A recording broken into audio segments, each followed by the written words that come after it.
maybe because I have too many gray hairs, I think of the good old days, even just 20 years ago, 25 years ago, when none of this was there. So I ask myself, was my life better 25 years ago, or is it better now? I cannot say positively that it's much better today because of all of these things. So that's what I mean, so there is misgiving. Somehow, we become slaves to our own technology. We want to see what our Facebook friends are doing. Who's eating at what restaurant? Who's stuck in which airport? Who's updated their profile picture? This urge to constantly check and see what's happening, some people might wonder, what is this doing to the quality of life? Are we becoming slaves to our own technology or not? On the other hand, there are some people that are very enthusiastic about these things. But the point here is that, when you talk about discomfort and insecurity, again, is another type of fear, but this is more transaction-specific fear, especially in this day and age, with a lot of concerns about data privacy, data security, and so forth. Those insecurity feelings are also important. So what we are calling technology readiness is an amalgam, is a combination of people's positions on these 4 different dimensions. So we have created this Technology Readiness Index, or TRI. The first version of the scale was actually published in 2000. It was a 36-item scale distributed across those 4 dimensions. More recently, we have created a more condensed and streamlined version of this called TRI 2.0. And this only has 16 items, much more manageable to use, 4 items per dimension. Anyway, we've done this technology readiness studies in a lot of different industries, for a lot of different contexts, and so forth. And in each case, we have done some cluster analysis to see are there any natural segments of customers that emerge that are distinctly different in terms of their scores on the 4 dimensions.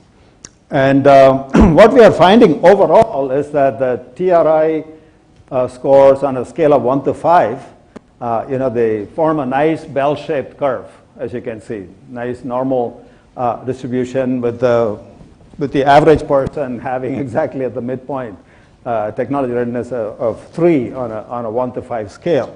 And in terms of customer segments, 5 distinct segments emerge, which we are calling explorers, pioneers, skeptics, paranoids, and laggards. Rather than putting in a lot of numbers, I'm just kind of verbally trying to describe these segments. Explorers, as you can see, are high on the 2 contributing dimensions and low on the 2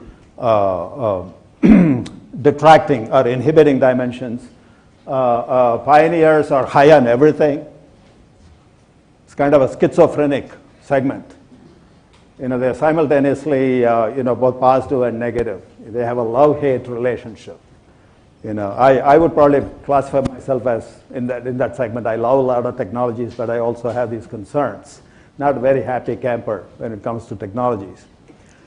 Skeptics is an interesting category. They are low on everything, in the sense that they're not afraid, they don't have concerns, but they say, what's the benefit? Prove the benefit of, using this high-tech thing. I'm quite happy with my paper diary. Why do I need? Like, you're looking at your paper diary, and a lot of these younger people these days, they look at their iPhones, and they give a whole talk looking at the iPhone. I don't know how they do it, right? So that's, skeptics. And you can see the other 2 categories as well. But the important point here is that when in an era when companies are willy-nilly, latching on to the most latest technology and so forth, what we are finding again and again, study after study, is that there are these distinct segments of customers. There's, I think, a lot of disconnect there in terms of how companies are serving customers through technology without fully understanding this variation. So again, some food for thought, both for researchers, which most of you are, and also for practitioners. And again, as you might suspect, there is a natural preference for high tech versus high touch service across the 5 segments as portrayed on this chart. All right, now my last few comments that relate to the service productivity, my latest research domain. So again, let's start with the issue of what do we mean by service productivity. The traditional view of service productivity is that it is some ratio of input to output, right? So that's the classic productivity definition, inputs over outputs. But when companies talk about service productivity these days, this is the only thing they are looking at. How much are we putting into the process, how much are we putting into the system, and what are we getting out of it, and what's the ratio? And what I have proposed and I've been arguing in some of my articles is that service productivity can and should be evaluated from the perspectives of not only companies but also customers. What do I mean by this? What I mean is that this is the current typical view of service productivity. Companies are looking at what they're putting into a system, what they're getting out of the system, and then they're trying to improve that ratio internally, improving productivity. I'm saying you can look at a mirror image of this from a customer's perspective also. You can have exactly the same equation or same ratio, but from the customer's perspective. And in my view, most companies don't even think about the right-hand side of this chart. And they focus a lot of attention on the left-hand side. In fact, there's a missing link between the two perspectives. And what I would further argue is that missing link can be bridged using some of the issues that I've talked about with respect to quality of service and technology readiness and so forth. Because service quality is really the precursor for excellent service experience.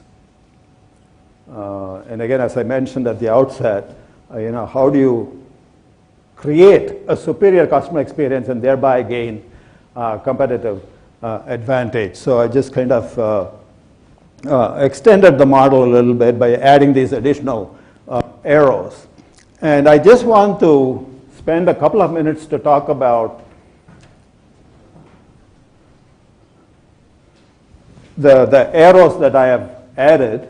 First of all, it goes without saying that if there is, looking at this arrow from service quality to customer experience, that positive relationship between the two and the causal relationship between the two is pretty obvious. It's non-controversial. If a customer says, the quality of service is great, then that implies that their customer experience has also been great, right? Similarly, this negative sign here is also pretty intuitive.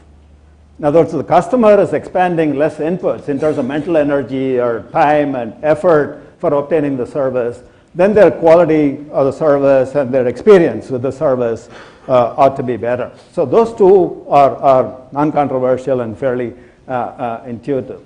Now I'd like to focus on the other two arrows that I've added. The first one from company inputs to quality of service. Now, ideally, the relationship here should be positive. Ideally. That's why I kind of put it in a red circle. Ideally, this should be positive in the sense that if the company is spending a lot of money on pillow menus, for example, then that should result in a happier customer, right? Again, in my case, it did not happen. Right. So ideally, this should be a positive relationship. But oftentimes, because of misguided thinking on the part of companies, this actually turns out to be negative. Likewise, if you look at the link between company-side inputs and customer-side inputs, ideally that should be negative. So the company is putting in a lot of effort and resources, then the customer's burden should go down. Customer's burden should go down. And again, going to my star example, it was totally the opposite. I'm sure it costs a bundle and more For Sahara Star to put in that electronic bedside control panel in all the rooms. Very expensive proposition. How many customers were actually happy using it or knew even how to use it is an open question. And again, these are things like mental effort. If you look at the left-hand side, right-hand side, time, effort, emotional energy. Emotional energy has to do with customer stress, customer frustration. All of those are inputs from the customer's perspective, inputs that companies don't think of as inputs. They only think of their side. By the way, I'm thinking of hotels. I'm staying at the Country Inn by, I know some other colleagues also are staying there. I saw you in breakfast. But again, one of my problems, it's a very nice hotel. I don't know how many of you experienced.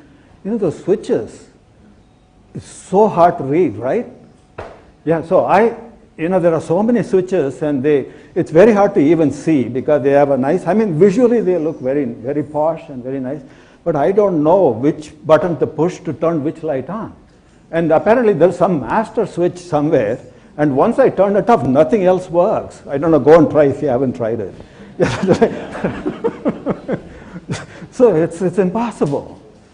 And I was thinking of the same thing, I was thinking of this talk today. I said I actually almost took a picture of that thing.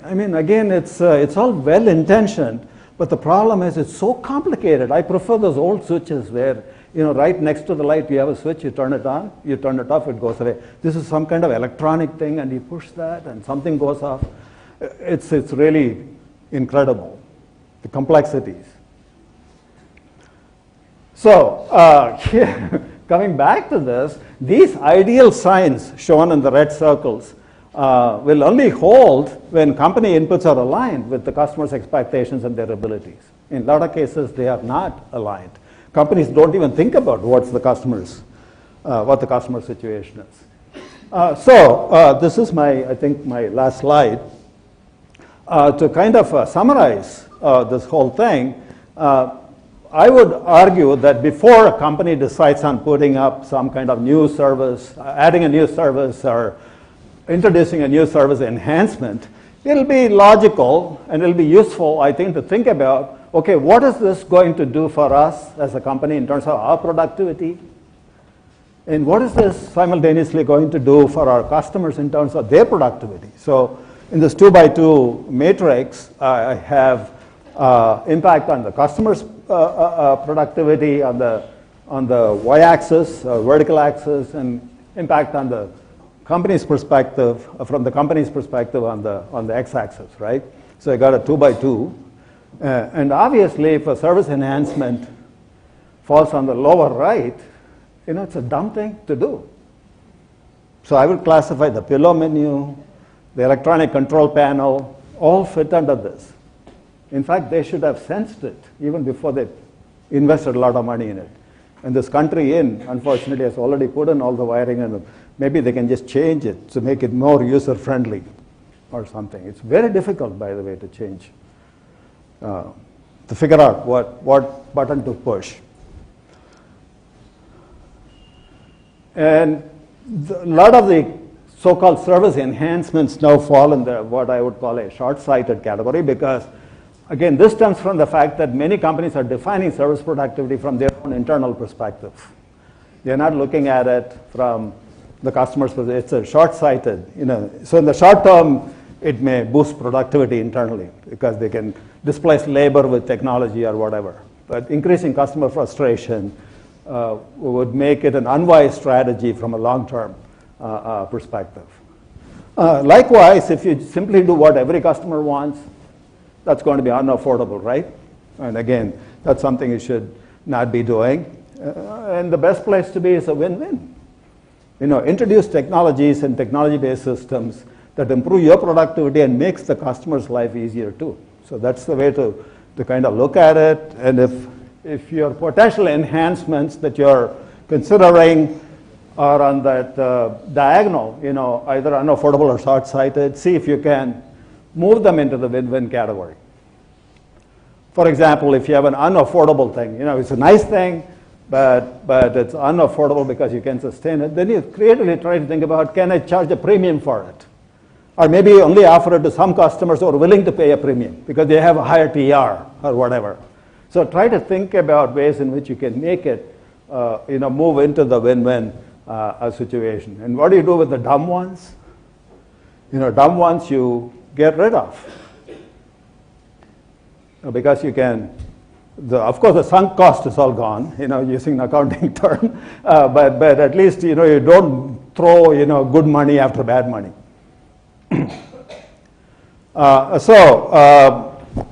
Some sources of additional information on the three streams that I talked about. This delivering quality service, some of you might already be familiar with these things. This delivering quality service book, talks about the gaps model, CircWall, and all that. This marketing services book, builds on that gaps model and talks about some of the marketing implications about expectations management and so on. And then the one in the middle, technology readiness, that talks about the research stream in the domain of TR. So with that, I think I have overrun my welcome, overstayed my welcome, so I thank you.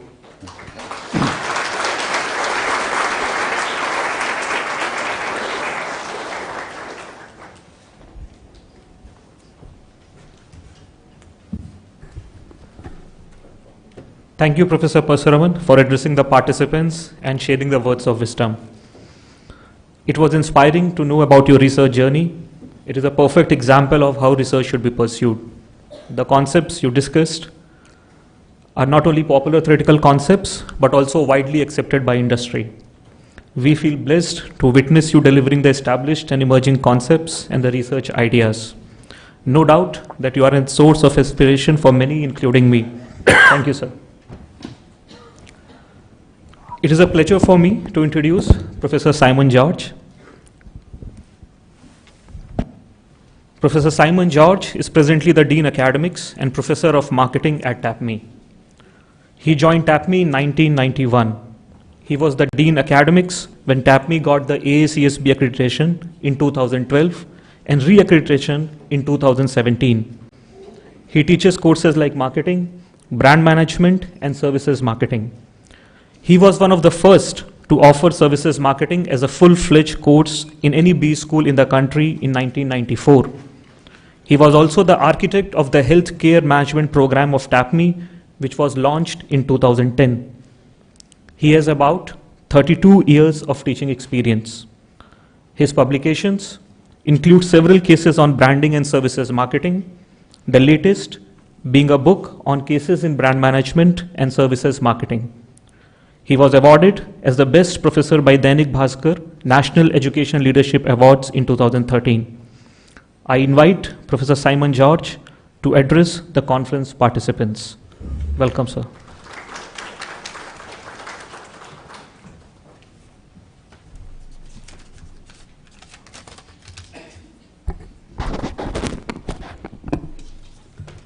Once again, good morning to all of you.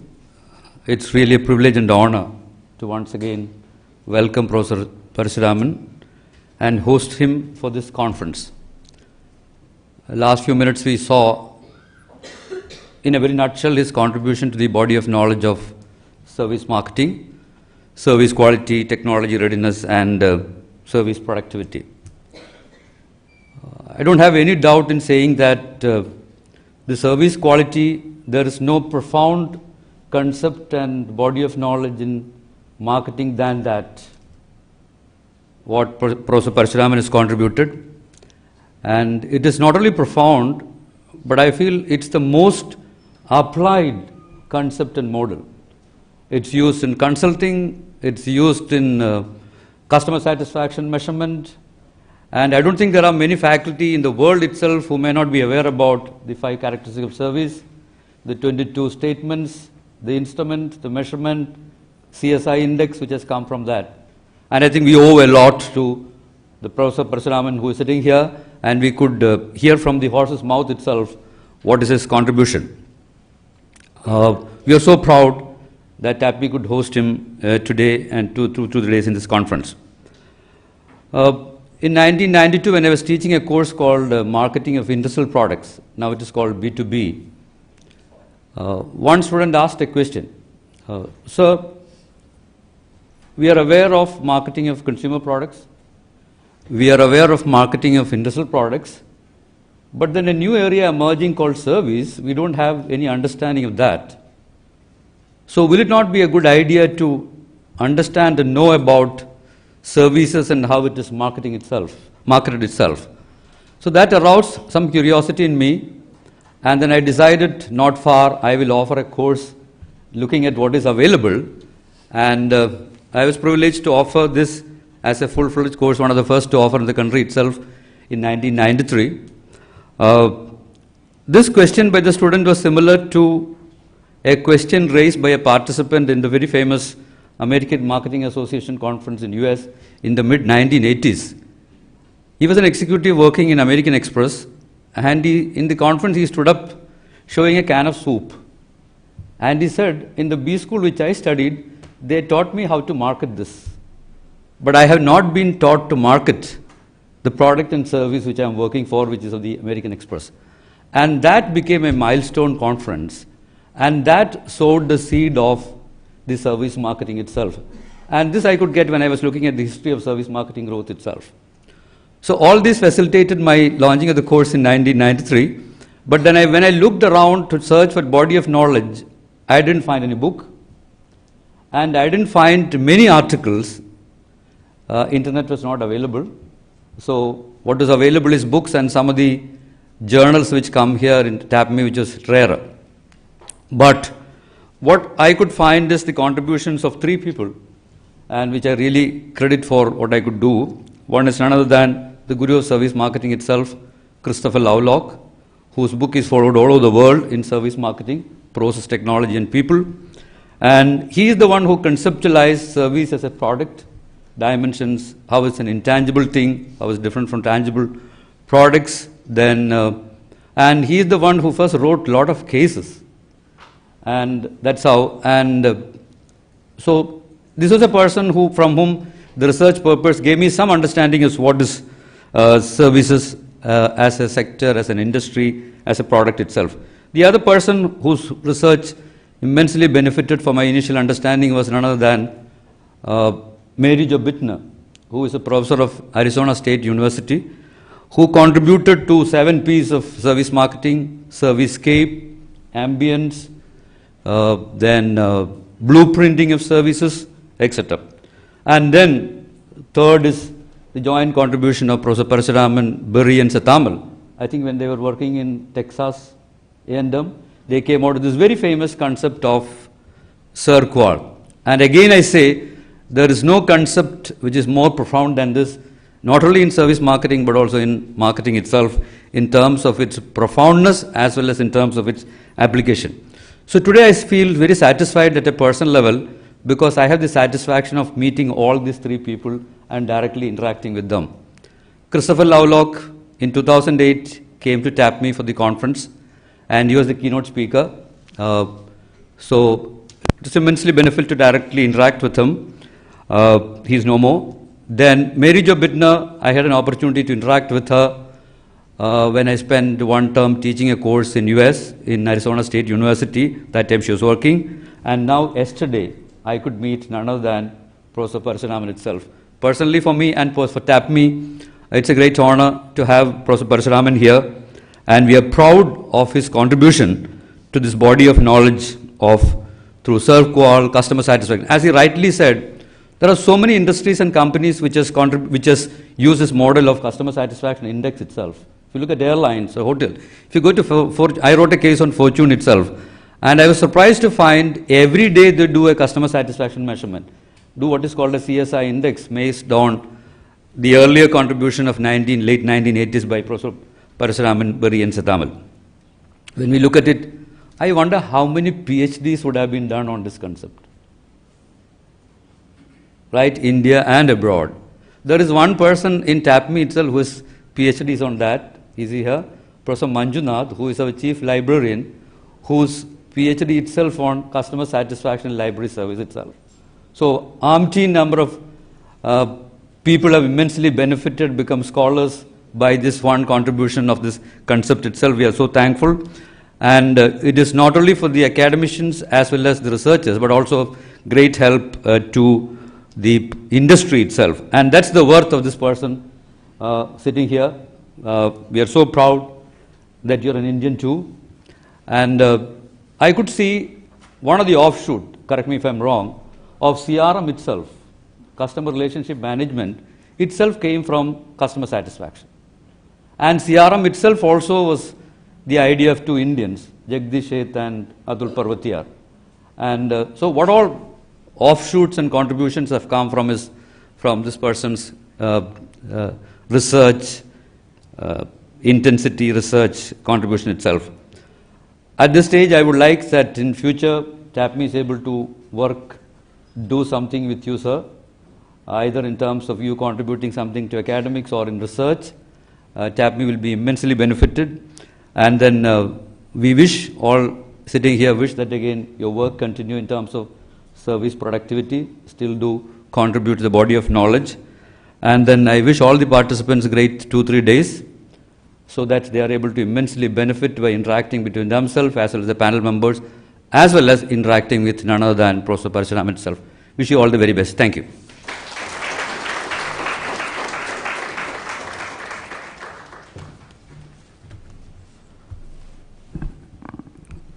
So on behalf of the conference organizing committee, Professor Jayanti Thanigan, Chair, Professor Prashant Kumar and Professor Tatada Ghosh, Co-Chair, I thank Professor A. Parshuraman for delivering the keynote address, Professor Madhu Veera Raghavan for addressing the participants, and Professor Simon George for sharing his words of wisdom. I also thank the esteemed guests, conference participants, our faculty members and staff for attending the inaugural session.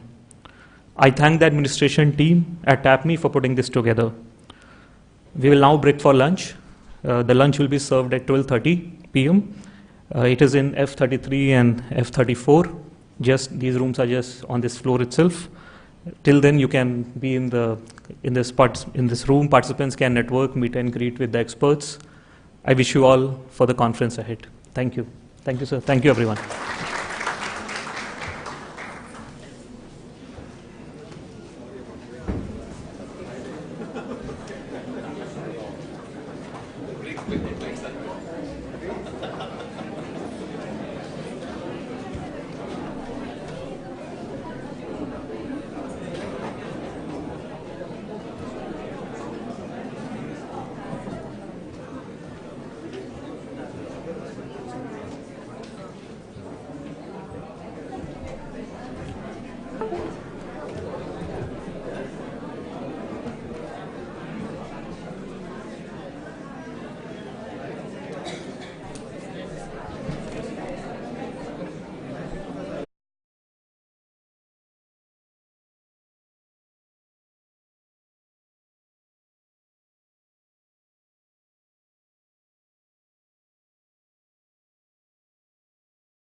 For accepting our invitation and to be with us today. I now request Professor Mautasi Methi, Mr. Subrat Mohanty, and Mr. Ravi Chandra Shankamani to join on the dais.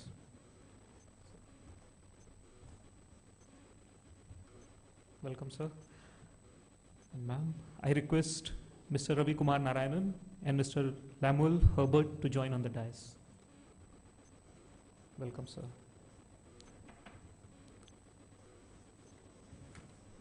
I will introduce the participants and then hand over the session to Professor Mautase Mehti.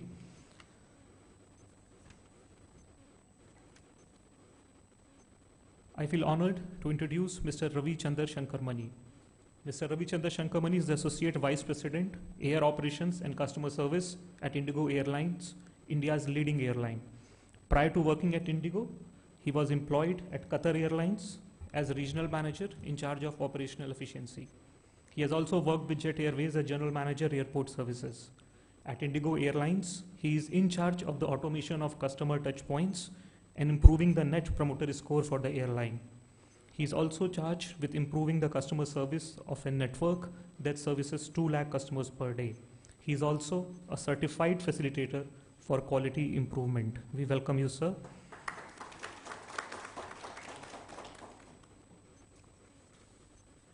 We have with us Mr. Subrat Mohanty. I feel honored to introduce him. Mr. Subrat Mohanty is the Group President, Strategy and Business Performance, Corporate Affairs at Manipal Education and Medical Group. Mr. Subrat Mohanty is a postgraduate in management from IIM Calcutta in the year 2001. He started his career in Anderson Consulting as a consultant. He then moved to Infosys BPO, where he built the retail and CPG energy and utilities and services industry from scratch to $80 million. Prior to joining the Manipal Education and Medical Group, he was the Chief Operating Officer, HDFC Life, managing the digital and health insurance business lines as well as policy renewals. He was in charge of the crucial functions of strategy, CRM, operations, and technology. We welcome you, sir.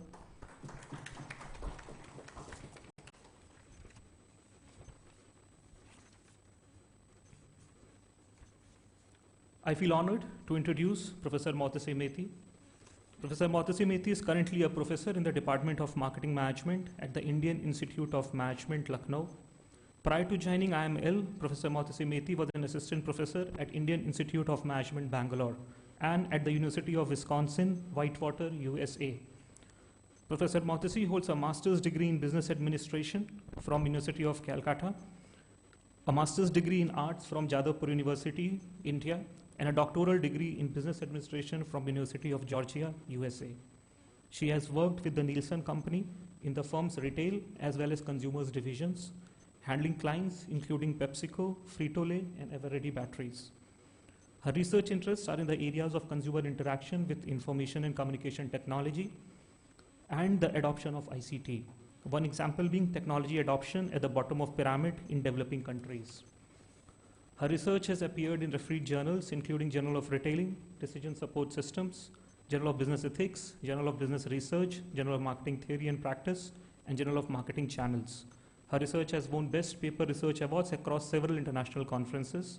Her book on Internet Marketing, A Practical Approach, has been published by the Oxford University Press. Professor Mautase Mehti will also moderate the panel discussion.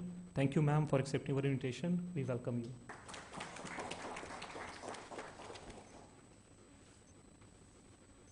I feel honored to introduce Professor Madhu Veera Raghavan. Professor Madhu Veera Raghavan, Director and TAPMI Chair Professor of Finance, joined the institute in 2013 and holds the TAPMI Chair Professor of Finance. He obtained his BCom from University of Mumbai and an MBA Finance and Investments and PhD Finance Asset Pricing from Australia. Professor Veera Raghavan was instrumental in setting up the largest finance lab at TAPMI with 16 Bloomberg terminals and 7 Reuters terminals. He has held positions at the University of Auckland Business School and Monash University, Melbourne, before joining TAPMI Manipal. Professor Veera Raghavan has published over 60 papers in international journals and has presented his work in top conferences. He has several publications in top-tier business journals, such as Journal of Management, The Accounting Review, Journal of Financial and Quantitative Analysis, Contemporary Accounting Research, and Journal of Corporate Finance. We welcome you, sir.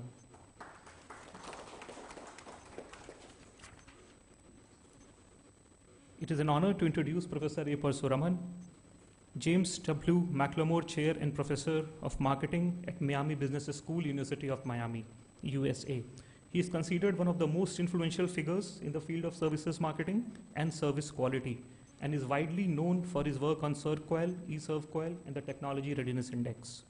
He has published over 100 articles in prestigious academic and management journals such as Journal of Marketing, Journal of Marketing Research, Journal of Services Research, Journal of Business Research. He is also the author of some of the most popular and widely known books on services marketing and marketing research. Professor A. Parsuraman has received many prestigious awards like the Outstanding Marketing Educator and Distinguished Fellow by Academy of Marketing Science in 2001 and 2004 respectively.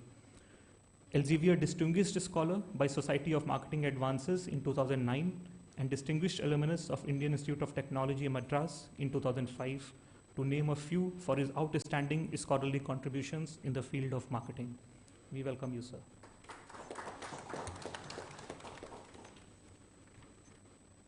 I feel honored to introduce Mr. Ravi Kumar Narayanan, Business Development Director, Dynata. Mr. Ravi has close to 2 decades of experience in the market research industry. Starting his research career at Francis Canoe, Ravi has worked across leading agencies including TNS, IMRB International, Nielsen, and Kantar World Panel, besides spearheading primary research for global markets at HP. Currently, he is Business Development Director at Dynata, a global leader in online access panels. With a unique combination of exploratory mindset and process-driven approach, he has led several high-impact projects with breakthrough insights, the most recent one being the syndicated research on Patanjali. A keen observer of the evolution happening in the Indian market research industry, his current focus is the offline to online transition underway. He strongly believes that adopting the global learnings and finding out solutions for problems specific to India are key to successfully navigating this transition. We welcome you, sir.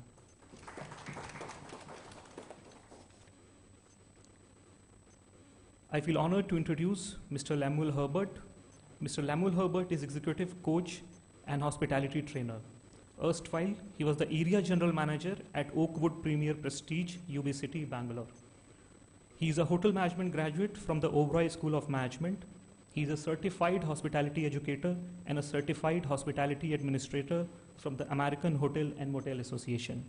He has undergone training from Cornell University in the General Managers Program in 2005, as well as the strategic marketing and strategic hospitality management from Cornell University. He has a rich professional experience of 36 years. He has worked with the leading Indian hotel chains like the Oberoi, ITC Welcome Group, Leela, and the Par Group of Hotels. He has worked in academics at the PG Institute of Hospitality in Navi Mumbai in conceptualizing the 3-year hospitality program. He had also contributed to standardize the training protocols for management trainees. He is also former GM and principal of Vaksha, Welcome Group Graduate Hotel School of Hotel Administration, Manipal. He has been associated as member of the board at Mangalore University, Christ College, Bangalore, and the APJ Institute of Hospitality. We welcome you, sir.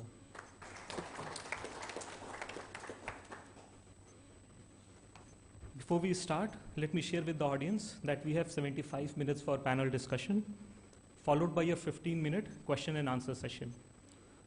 So we'll put these questions at the end of the session when the panel ends.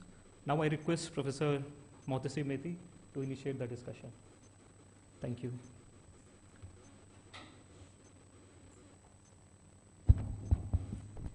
All right, a very good afternoon to all of you. And first of all, I must thank the Manipal group, Professor Veera Raghavan, for extending this invitation to me. I don't know whether this is working or not, but maybe I'm quite loud enough for you to catch my voice.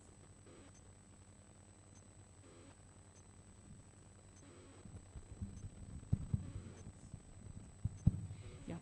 So thank you, ma'am. Thank you, sir, for having me. And it's wonderful to be visiting this beautiful campus and beautiful city, and sitting here and hopefully getting a discussion going that may actually allow us to look at some industry, academia interfacing, and getting insights that will allow business schools to think about reaching to corporates and corporates to reaching out to and being more sharing in terms of probably the data reserves and resources that are housed there, and so that the two sides can come together and make some fruitful research going for the betterment of industry and society. So what I will do is, there are a few questions that are there. I would like to put some of the questions first to our experts from the industry and then bring that to our experts in academia, and then I would kind of see how that goes. I would want to have more of a free-wheeling discussion, but maybe the first question could be a little bit more pointed. So I come to three of our panelists who are directly from the industry, from the client side, so to speak. So Mr. Mohanty, Mr. Herbert, and Mr. Shankarmani. This question goes out to you, and the three of you could decide how the three of you would talk about it. And then, of course, I would ask Ravi to talk about it. So my question is this: in terms of the industries that you are currently engaged in and serve in general, what are some unsolved research questions that you find yourselves looking at and thinking that, these are some of the ways in which we could solve it, or these are some kind of help that we would, if it were forthcoming from academia, it would help us. So why don't we go with you, Mr. Shankarmani, first?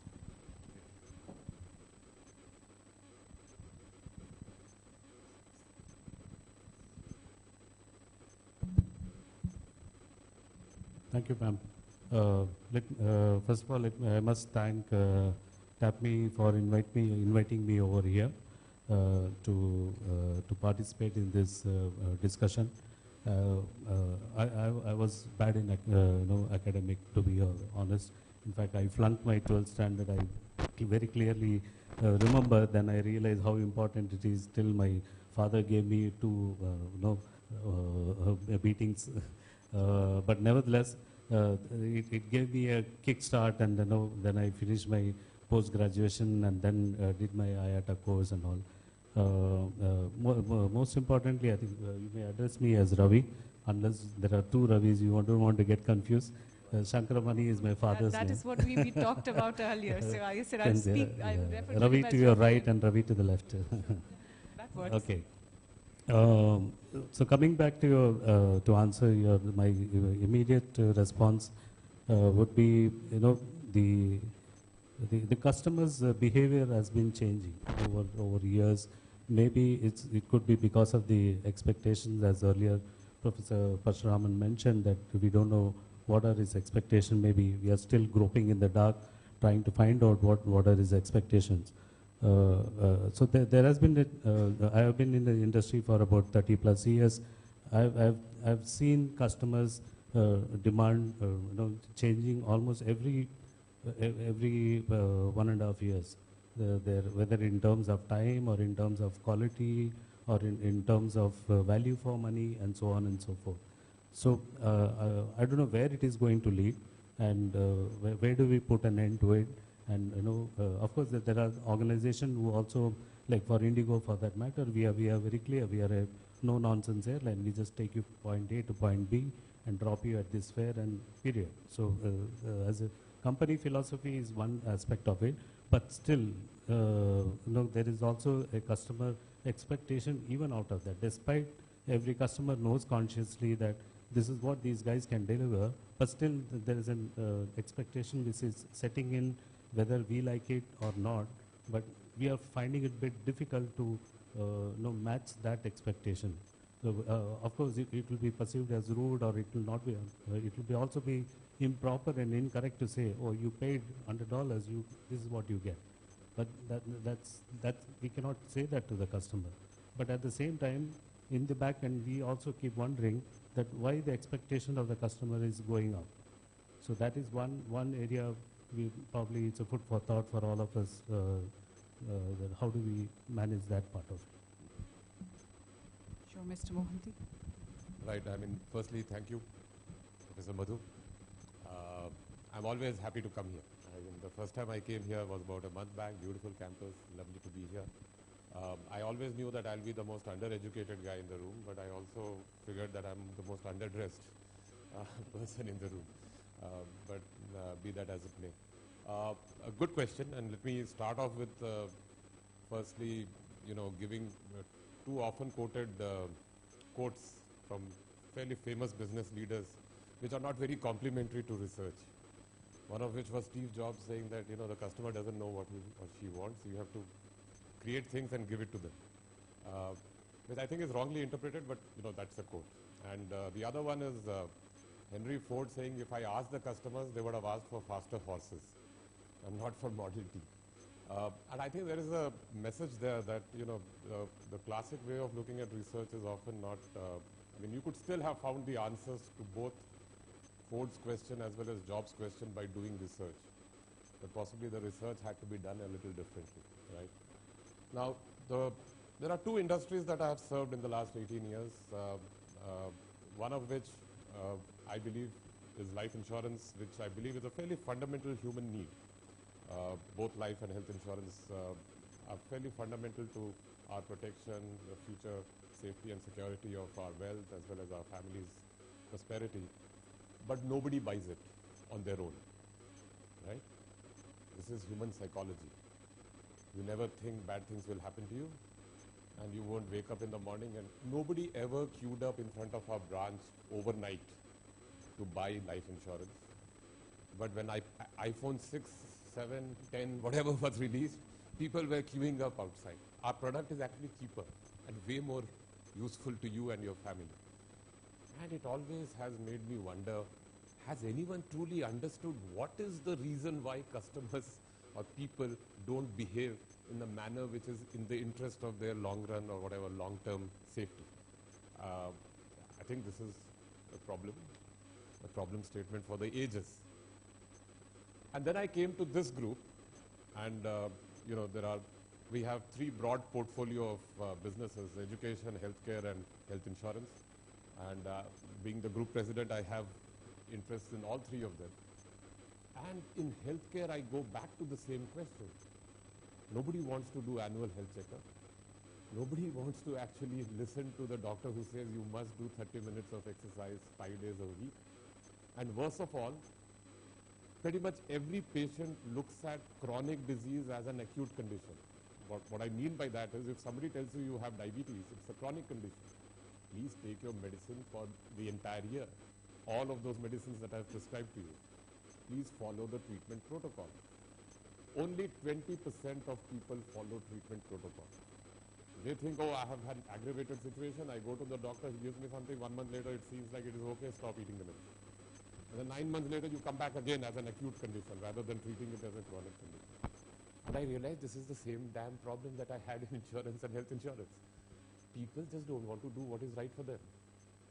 And I'm sure there is a behavioral science aspect to it. I'm sure Taylor and Kahneman have responded with their views on this.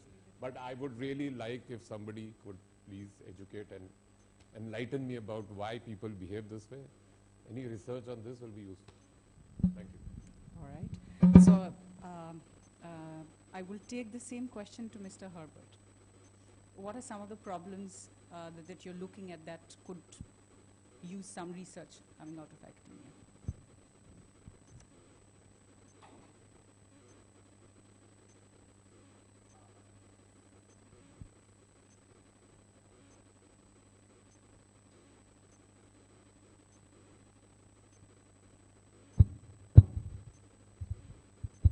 Check.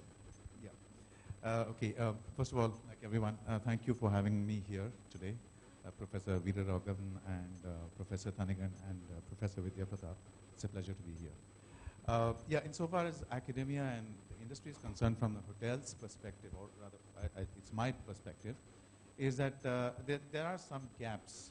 For one, in the curriculum itself, in what is taught in the colleges and actually what reality is all about. There's a gap over there. We've been trying to bridge the gap for forever, but unfortunately, the people who are in charge in universities of designing the curriculum are really not from a hotel background. usually it comes under the umbrella of the commerce department, and there's somebody over there setting the syllabus, which they really don't know much about. That's been a limitation over the years. But I dare say some of the private institutions in the private sector are and affiliated to independent universities and are able to make some headway over there. Because it's such a dynamic world in hotels. Things are changing overnight. There's technology happening at a crazy rate.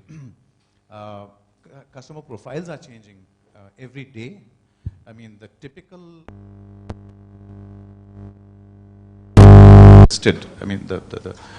erstwhile five-star hotel guest doesn't exist anymore in the sense they do. However, there's a plethora of other, people from other levels of society that are now in five-star hotels. So customer profiles are changing. The curriculum is not able to keep pace with what's happening in the industry. I think the one big problem that we are grappling with, and perhaps could be a good research subject, is guest psychology.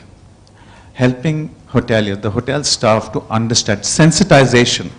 I would put it as guest sensitization, because most hoteliers, and I'm talking about right from the entry level to the senior levels, tend to view guests, of course, at certain levels, yes, there are business, but otherwise they tend to view guests as some kind of a fiend or a ghoul that they have to put up with in order to get their livelihood. So they're doing a job like that, as a result of which there's not much of spontaneity or love in what they're doing with guests. So I think sensitizing hotel employees to guests is a big challenge, because otherwise it's just, and given the fact that it's such a labor-intensive industry in the sense that long hours of work are just taken for granted. So employees over there, there's a problem. And so if that can be brought into the university syllabus and curriculum, it would really do students a lot of good. Because students from colleges, they go with all this theoretical knowledge. With all due respect to the faculty, they are competent. However, they're not exposed to the real world. So they're not able to actually, tell the students what really is going on out there. So bridging the gap requires an effort from both sides. Hoteliers, they just don't have the time, and they're not inclined towards researching anything. They would rather outsource it. There's a lot of scope for educational institutions to do research on subjects that are of concern, because they are inclined and they're oriented towards research and understanding and finding out whether it's qualitative or quantitative research, whatever it is, and trying to sort out issues in the industry. So I think the industry should make use of academia to further their... So what kind of research questions or domains are particularly painful? One is this, for you, which I just said, about employees versus guests and how they look at them. Because I think we need to root it out, this problem at that level. Because otherwise it's a very artificial industry. It's like people are attracted to the hotel industry, they come and they burn out. It's like moths to a flame. Okay? Over the years that I've interviewed students who are management training programs, or even for hotel management schools, they just are so enamored by the glamour. They come in and then they fizzle out. So longevity, insofar as the tenure of a person career-wise in a hotel, is also a great concern. There's a huge turnover. There's a churn. Now churns happen mostly at the junior level, and that could be by design also, because from a management point of view at certain levels you want them you want the churn to be there. But otherwise, this is a huge issue that I've faced. And the other thing is the experience that employees go through is something that hoteliers need to look at, because it's not a great experience.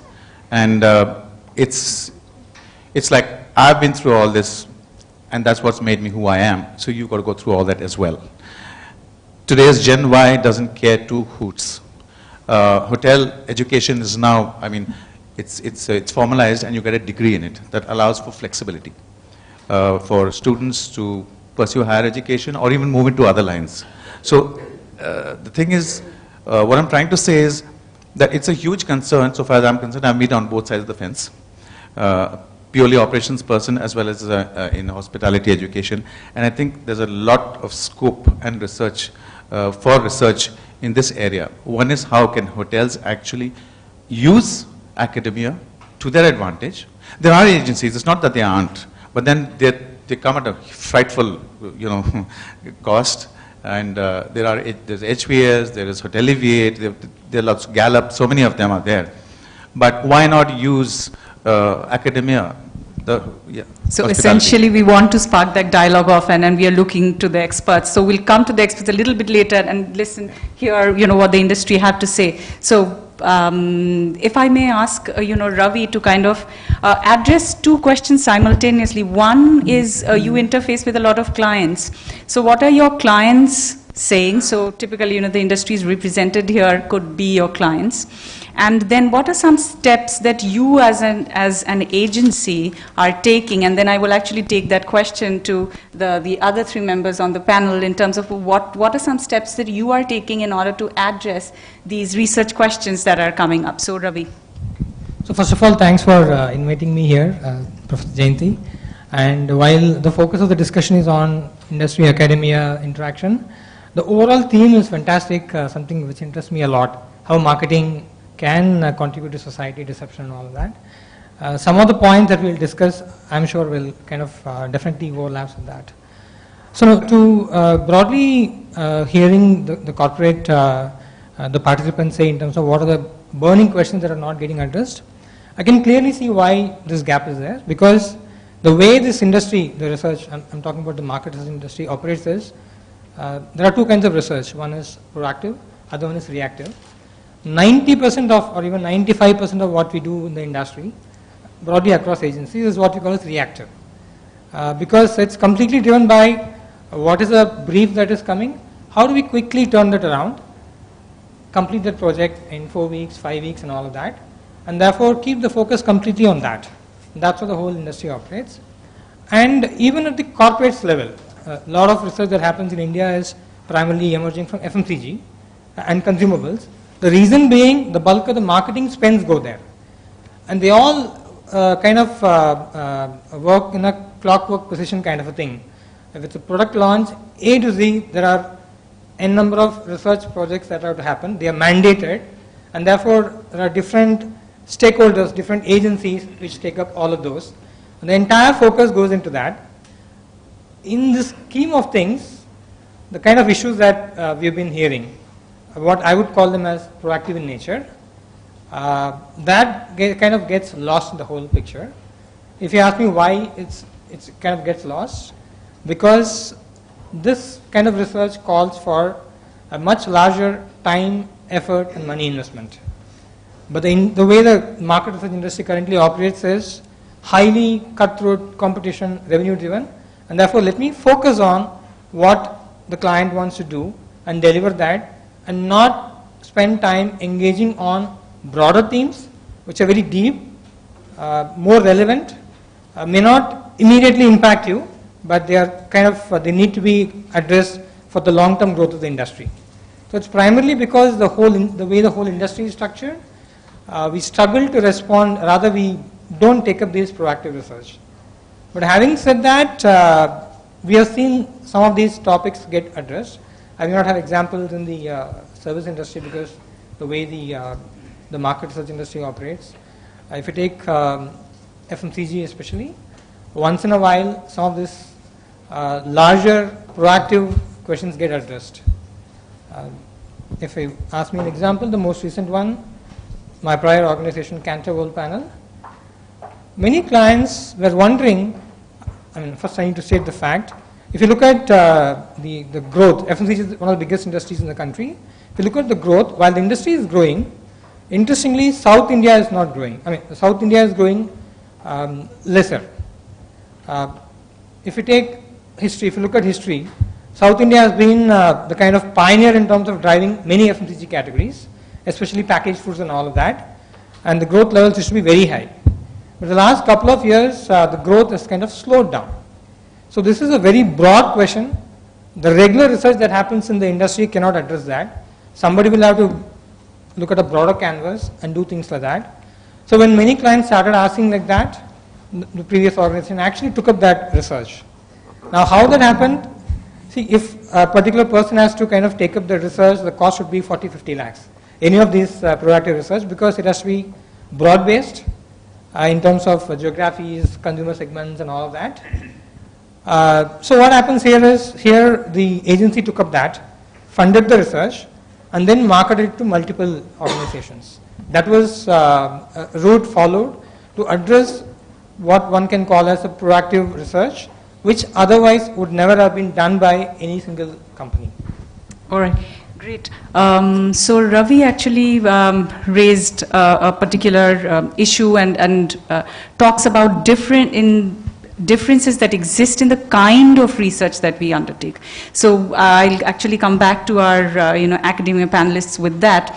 But just before I come to my academics on the panel, I would like to ask Ravi and Mr. Mohanty a little bit more, and Mr. Herbert, a little bit more about what is your response to this need for the particular kind of issues that you talked about require research. Do you at all, undertake any steps in order to do that? Because Mr. Herbert, you talked about the need for maybe academia to step in. Have you ever reached out to academia? And then this question goes out to all of you. So why don't we start with Mr. Herbert about that?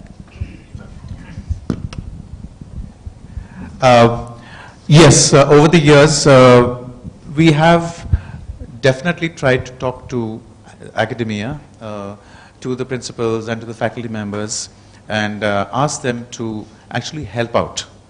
When I was in hotel operations, I've been on both sides of the fence on Sure. At various times. So when they send their students, for example, we give them a project to do and tell them, okay, you look at, behavior patterns of guests in A, B, C areas, so on and so forth. So we have, but it's not been formalized as such. The thing is, it needs to be a formal arrangement. Informally, I could do it, and I could relate to a principal who I know well or an academician who I know well. But what I mean to say is that it needs to have some kind of a structure. So essentially what I'm hearing from you is that you have reached out maybe to students at the MBA level, yes, and it has not been a very formal or a structured approach. Yes. All right, great. Mr.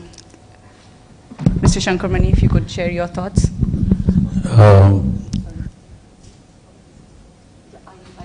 But that's also the that's okay. That's okay.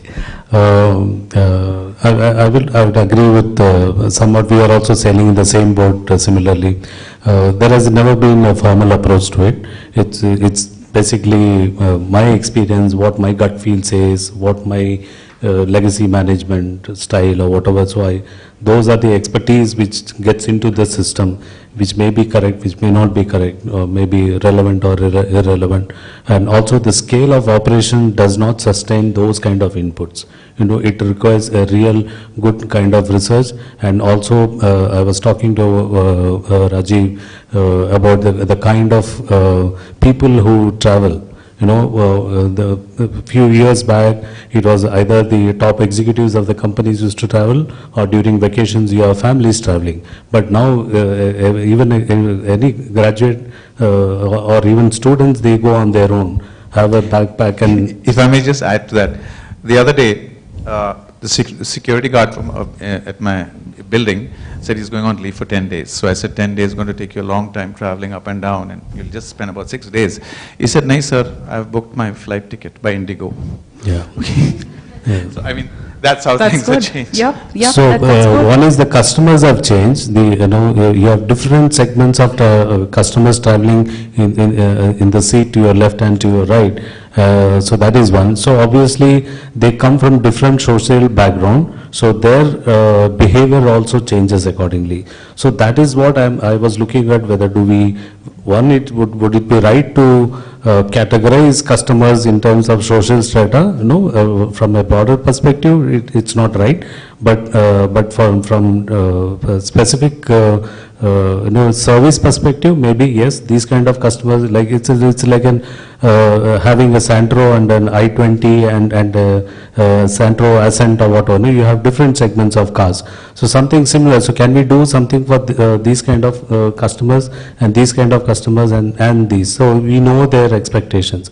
So since it's a mixed bag, and since the large scale, the traffic is growing at the rate of about 18% annually. So the speed at which traffic is growing, so we are still unable to find our foothold to understand the customer's behavior. Unless we know that, then probably we can set our own internal standards or compete at an international arena, because we are domestic carriers, but we need to think globally. So from that perspective, we need to be prepared. So unfortunately, I don't think any airline within India, I can make a statement that nobody is looking at that. As Ravi pointed out, it's more of a reactive. When there is something happening in the market, then probably people will rush to him and say, please help us, or we need to understand. Sure. Mr. Mohanty, what about you? Because the kind of issues that you raised have to do with gratification, long-term and short-term, and I can assure you a lot of research is there inside of academia that actually addresses it. So, have you in your own capacity reached out to academia? What kind of research have you, in case you have, reached out to them? Yeah, I mean, most of those research I would say I have studied them myself, possibly reached out to some of them as well, including Dr. Thaler. But let me just sort of step back a little bit. My general role in these kind of panel discussions is to be a rabble rouser. So let me start that role. It's 40 minutes since the discussions have started. The first point, coming back from what Ravi mentioned, listen, market researchers in our country at least, firstly it's all CPG and FMCG driven, because apparently that's where people spend money on. Actually that's not true. That's where above the line money is spent. We spend a lot of money on all kinds of marketing, but that's not visible actually. But market researchers love to deal with what I call CXO -3. And those are these brand managers, category managers who have a requirement for the next 3 months. Why do they have that requirement for 3 months? Because if they're putting up some slides and saying this is what we are going to do, and that's why give me 10 crores and I'll blow that 10 crores out somewhere, they need somebody else also to back that statement. These are harsh statements. These might not always represent the truth. But this is what I see in many companies, where you deal with that level, you will get short-term tactical projects. Often that the level at which the CXO team operates is not where real research questions are being discussed, for reasons somewhat unknown to me, but I don't know.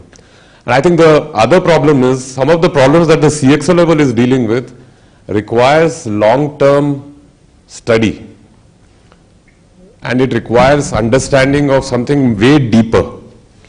That's where I think academia can do that work, because somebody who's running on a quarter-on-quarter numbers, trust me, the market researchers also have the quarter-on-quarter number, sales, target, everything. So they are, as much as they would like to do proactive research, who's going to fund it? And that question comes back to who's going to fund the academia if they have to do long-term research. Right. Right? Absolutely. More than willing to spend it. If you come back and have that conversation and show us the infrastructure that you have to actually solve for those long-term problems. Let me tell you one thing. There is one area in which a lot of Indian companies, definitely in Bombay, especially in financial services, going back to some of my previous points, have used academia for of late. This whole idea of design thinking that has taken over in the last few years on the back of a lot of things that have happened in Silicon Valley. Now, there's this company called IDEO, right? That's the company that Apple uses as their design lab. And those guys thought of this, and Jobs swore by that company. And they could not actually propagate the idea of design thinking to as many different people in the world as quickly as possible, and they actually used academia. And we actually did some seriously good stuff through members of academia and PhD students in order to do some of the work that we did in my previous company to encourage more participation of people in life insurance and health insurance. In fact, one of the products that we launched, which was the first in India, a pure cancer insurance product that was never launched before, came on the back of work done in design thinking, not just the idea of the product, but how should it be sold. We decided that we'll sell it under 4 minutes, that a customer needs to take under 4 minutes to get the entire cancer insurance product, especially women at around the age of 40.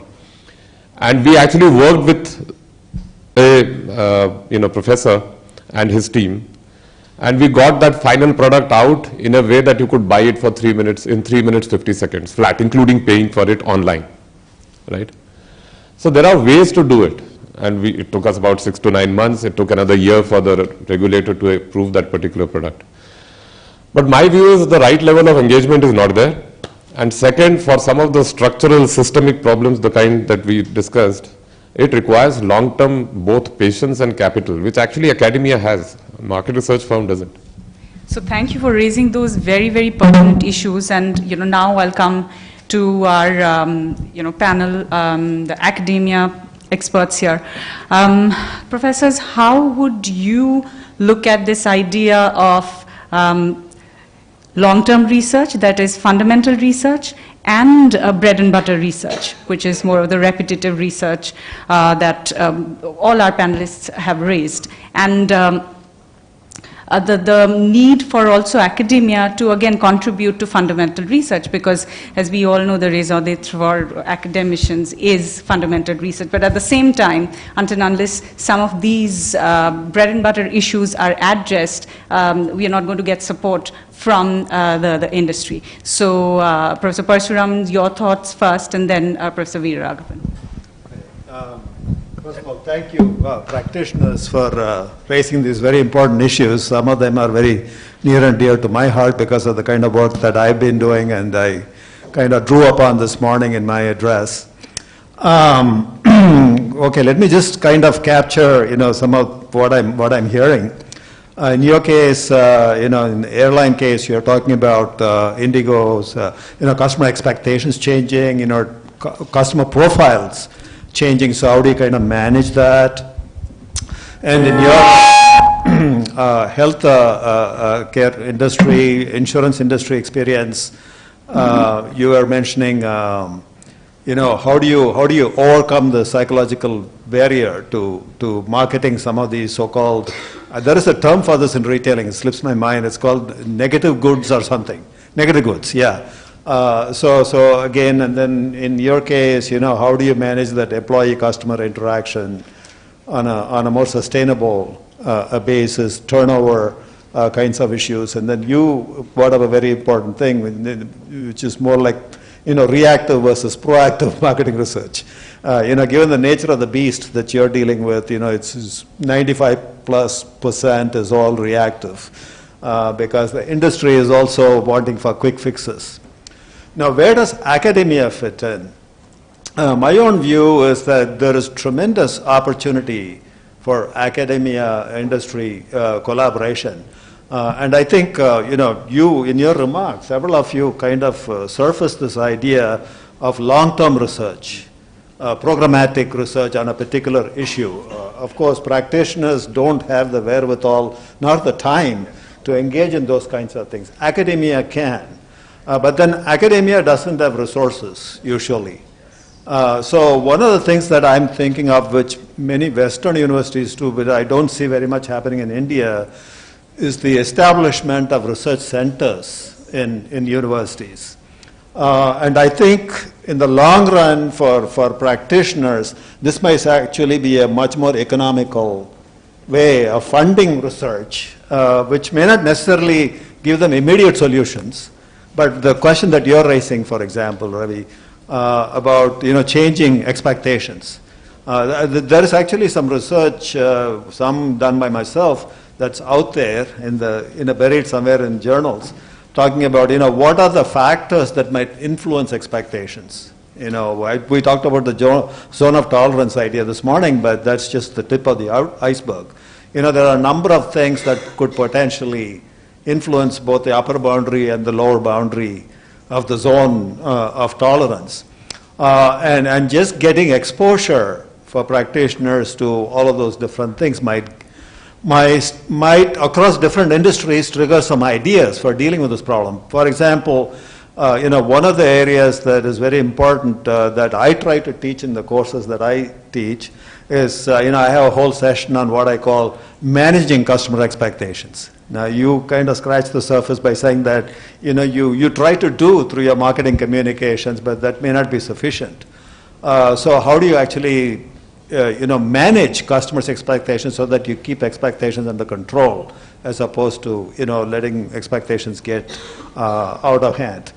So one role the center, assuming it's established, ideal center would be to serve as a repository for these kinds of different articles, maybe from different disciplines, some kind of curate that knowledge that's already there and make that available and easily accessible to practitioners.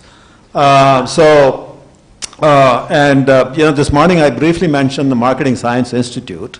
That's not a university-based center. That's a center on its own, and that is actually a very ideal model for something that maybe there's an idea where there can be a consortium of companies together, sponsoring some kind of a association that is exclusively focused on bringing practice and academia together to work on key issues that that are keeping practitioners up at night to generate knowledge. Again, just to kind of elaborate on the Marketing Science Institute, the way they operate is that once every 2 years, they actually go through a very extensive survey process of, talking to senior CXO level, managers in the sponsor companies, 75 or so Fortune 500 companies, to ask them about what are the burning issues that you're dealing with. Kind of questions that you raised for the panelists here is basically what they start out with. So every 2 years, they come up with a list of priority topics. They distill all of the responses and boil it down to a few key issues. And then they circulate that among academia to see who wants to. And then there's a, elaborate process for submitting proposals, and the proposals are vetted, and it's very difficult to get funding from the Marketing Science Institute. But the projects that they do fund typically end up in top-notch research, which they themselves publish and circulate in the form of monographs with their practitioner supporters. But most of these articles also end up in the top journals. So it's kind of like a classic win-win situation for both. But there is this quest on the part of practitioners that participate in this type of process for this long-term impact and long-term, not quick fixes for their solution, for their problems, but really a genuine interest in bettering the level of knowledge that's available on a particular topic. So that's one model. Of course, that's kind of almost like a pipe dream. But I think an immediate thing that can occur, and you can add to that because you also share some of these views, I'm sure, is for like some institute like a TAPMI, for example. If you in a certain area like marketing, if you can set up like a research center with a core set of companies, it can also help with teaching. Again, let me cite a model. Professor Simon this morning mentioned Mary Jo Bittner at ASU. So you've been to Arizona State University, right? So they have a center, Center for Services Leadership, CSL. And that's probably the best and longest established service-focused research center in the United States.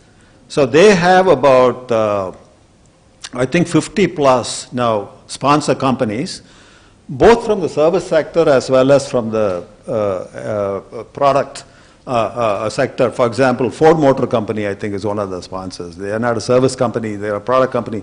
And they basically operate on a certain fee that they pay to the center. So it's kind of like a fixed, like $50,000 or whatever US dollars.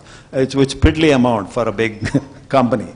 But then what they get to do is, and the center organizes, periodic symposia and so forth, and they can send their representatives, and then they can avail of faculty resources to work on projects that, and then most importantly, they also influence teaching. How certain courses should be taught. So there's a lot of input. They review curricula. The practitioners review curricula and give feedback. Academics take the issues that the practitioners are interested in, and then they bring it home, and they study it in a very, very rigorous fashion. So it's, again, a classic example of a MSI type model, Marketing Science Institute type model, but it's more at the university level. So something like that maybe, I think, may be doable in the near term. So I will stop there. I've talked long enough. I think maybe you can add to that. Yes, Professor Veeraraghavan. Okay, so first of all, thank you to all the practitioners for raising a few important points. I scribbled a few points here. So what I thought I'll highlight is two models. One, of course, I'll take off from where you left and give an example of what happens in some parts of the world as to how strong the industry and academia actually engage. So I don't think it's very new. It's been there since 1900s. They have been engaging. But I agree with you largely that I also struggled when I came to India that there is a very little interface that happens. I'll cite two examples. There's something called as a CRC in Australia, which is called the Center for Research in Capital Markets. It is run by the stock exchange. And what they do is they actually fund out PhD scholars. And they would say to you that, listen, we have some 40 very important questions in market microstructure, and we will pay a PhD stipend of $50,000 per year tax-free. And we want the PhD scholar to work on this topic with these guides. And the ASX collaborated with 21 different exchanges, and they'll be able to get whatever data you want. But we want you to address these microstructure questions. And so at one point in time, Monash, Sydney, New South Wales, these schools had over 100 students under this program. And they worked for 3-4 years. And then they were, after their completion, they were probably even absorbed in stock exchanges as research analysts. Some of them went to investment banks to work. Some went back to academia. So the point is that when there is a large sort of, universities don't have a lot of funding, right? And professors don't like to do a lot of applied research. Unfortunately, the publication pressure is so intense that when you get into applied research, they'll say, hey, for tenure, we need a journal of marketing, a journal of market research, but no, we don't really consider a marketing digest or something along those lines. So a finance equivalent would be a financial analyst journal or a journal of portfolio management, which is exclusively for practitioner issues. Unfortunately, the academics don't get into it because for tenure it doesn't count. In fact, in most Western schools, if you're a finance prof and you publish an accounting review, they don't count for tenure. They do not count for tenure.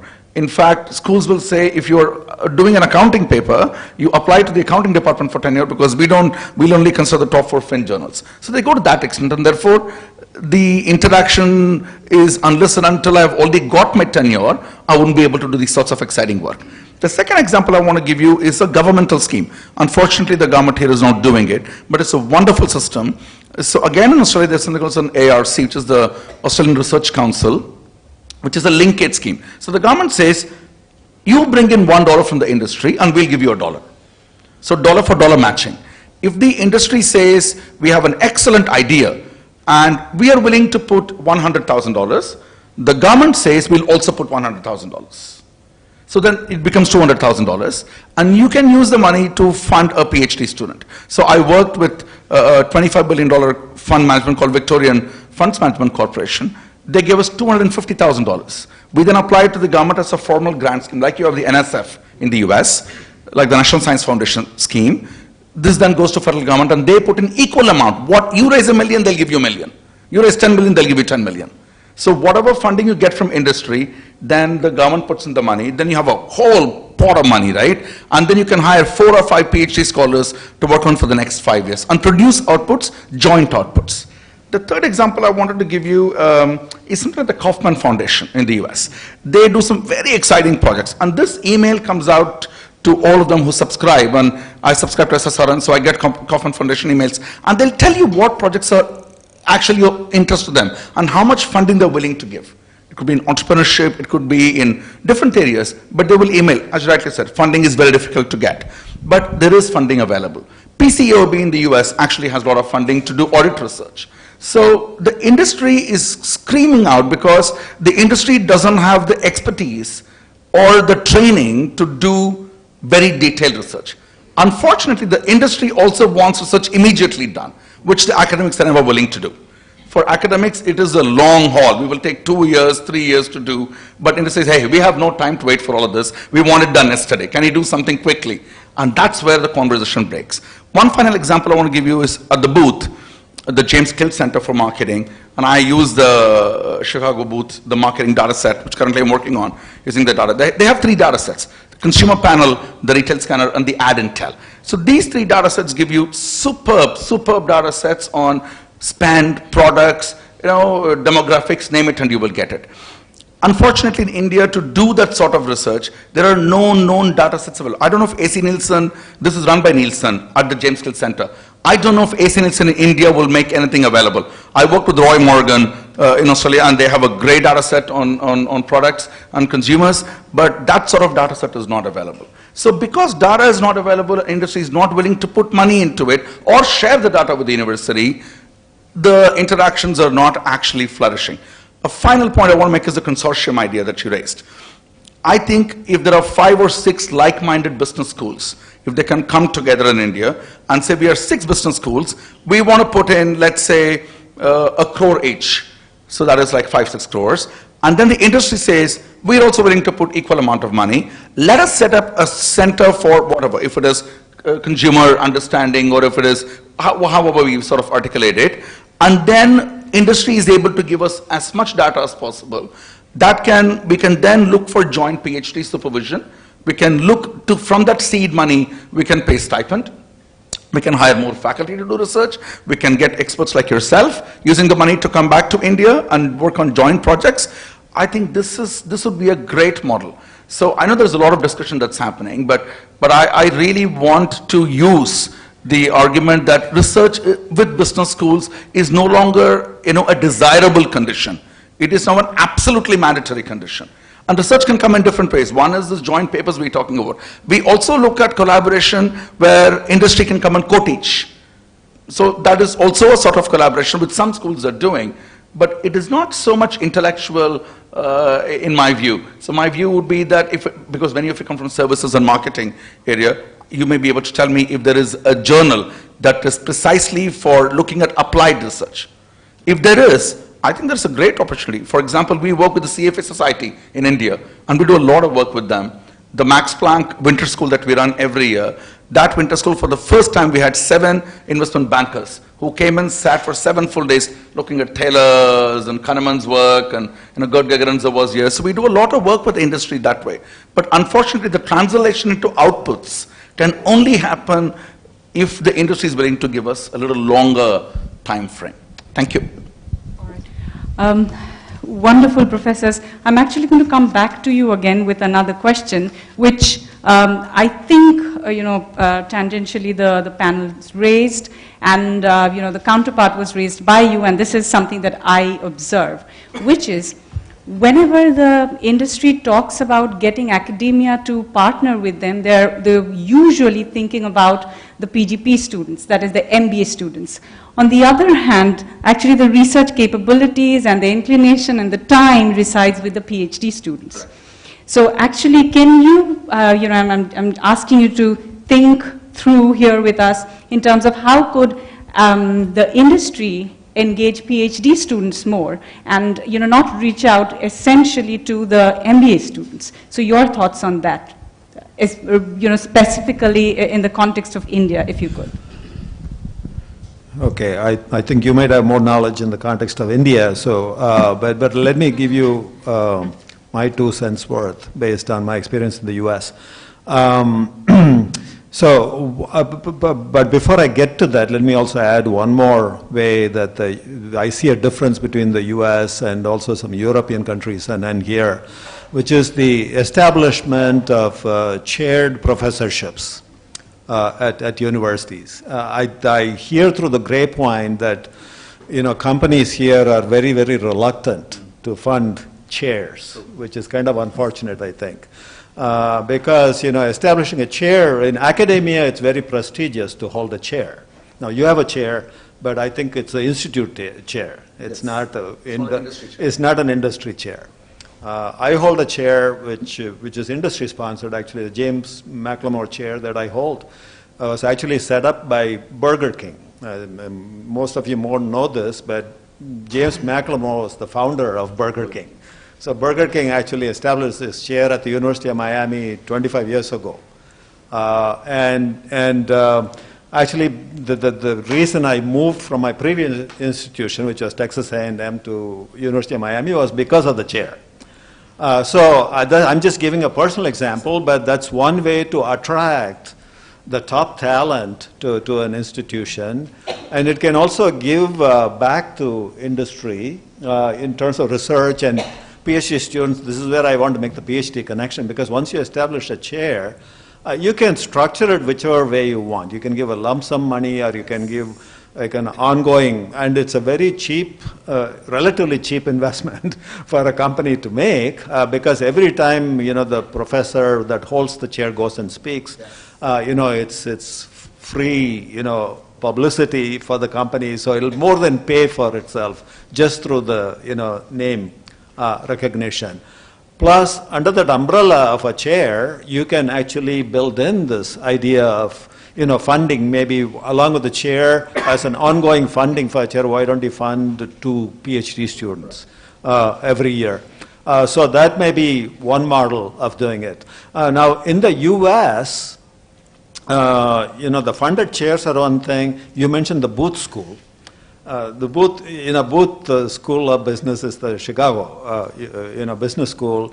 And the way it became Booth is because the Booth family gave $200 million, which at that time was the largest grant ever to any business school. Again, that tradition is not very common here.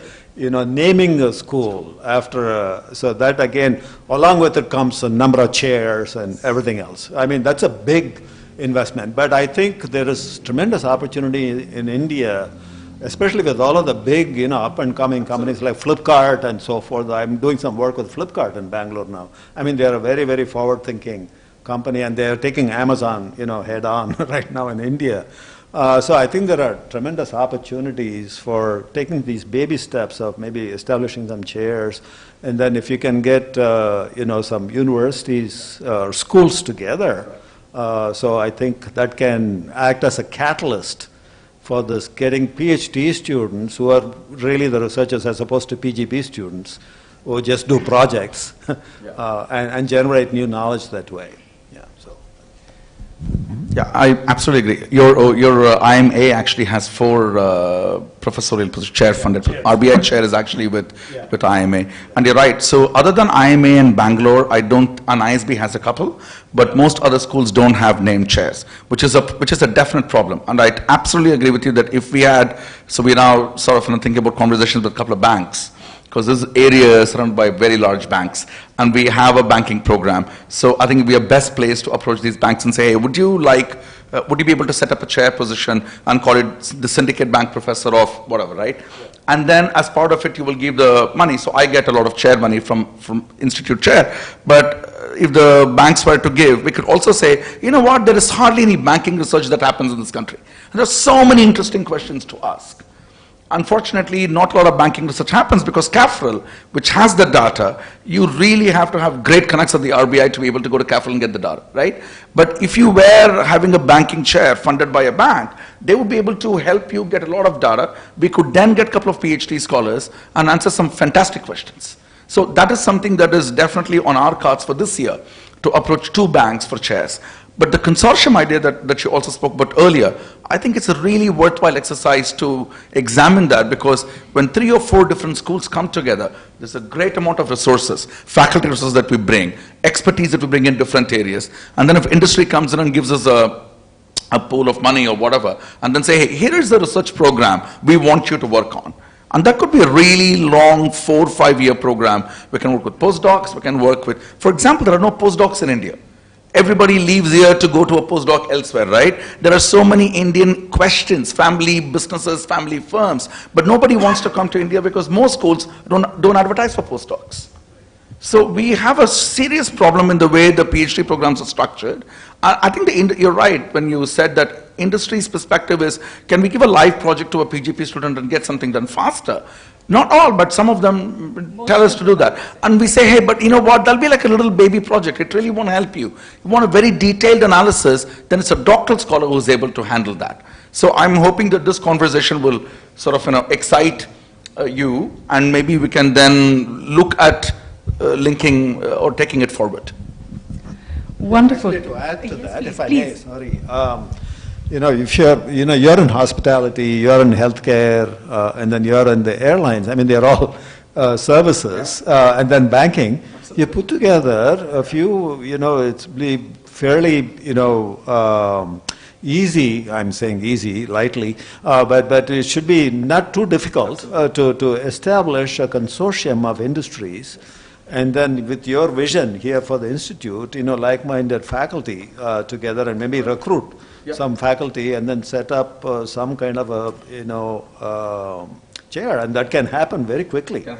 And in fact, if you can roll it into the efforts that you're already undertaking, reaching out to the banking industry, I mean, that's also services. Yes. So actually you can think of more broadly, slightly more broadly, and then like-minded people, if you can, just half a dozen is enough to start. And I think the PGP students are also good. I mean, from a teaching perspective, I think hiring PGP students to do a short-term project will also give those students an exposure. So I think that plays a role. But in terms of creating long-term knowledge, deeply researched knowledge, I think the PhD model is the way to go. Wonderful. There's one other question that I will actually ask my academic colleagues to kind of touch upon, which is, and Professor Veeraraghavan, you talked about the fact that databases in India don't exist, and we know that. For example, Nielsen in the US is much more open to sharing data with university professors. In fact, the university that I come from, actually University of Georgia, at one point of time had 2 professors who were closely working with Nielsen. But we do not see that in India. So we understand that there are certain barriers on the part of industry. So if you could share your thoughts in terms of the barriers that exist and what academia can do in their turn in order to probably reach out to them and address those barriers and make it a bit more probably forthcoming from their side. Okay, so I'll tell you what we have tried in the last couple of years. You're aware of the Wharton Research Dataset, WRDS platform. So one of the things we wanted to do in India was to set up a WARTS sort of platform.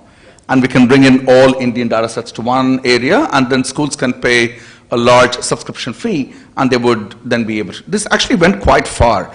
An ex-colleague of mine was actually on the panel at the BSc, and then I think ISB, I remember ISB was involved in it, and they said they didn't want to go forward, or some such thing happened.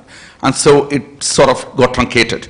But what I then initiated a conversation with the BSc research department saying, look, you have some amazing data sets. NSE has a lot of data sets, and they put it up on the portal for a fee. Now, is it possible that, all the data sets that we have, we make it available to business schools at a fee, right? And it can be nominal fee, because much of the work we do is not for commercial purposes. It is all academic purposes. We're never going to make money out of this, right? We're not going to write some algorithm and do some trading and make money. So it's all academic research. So why don't we create a platform?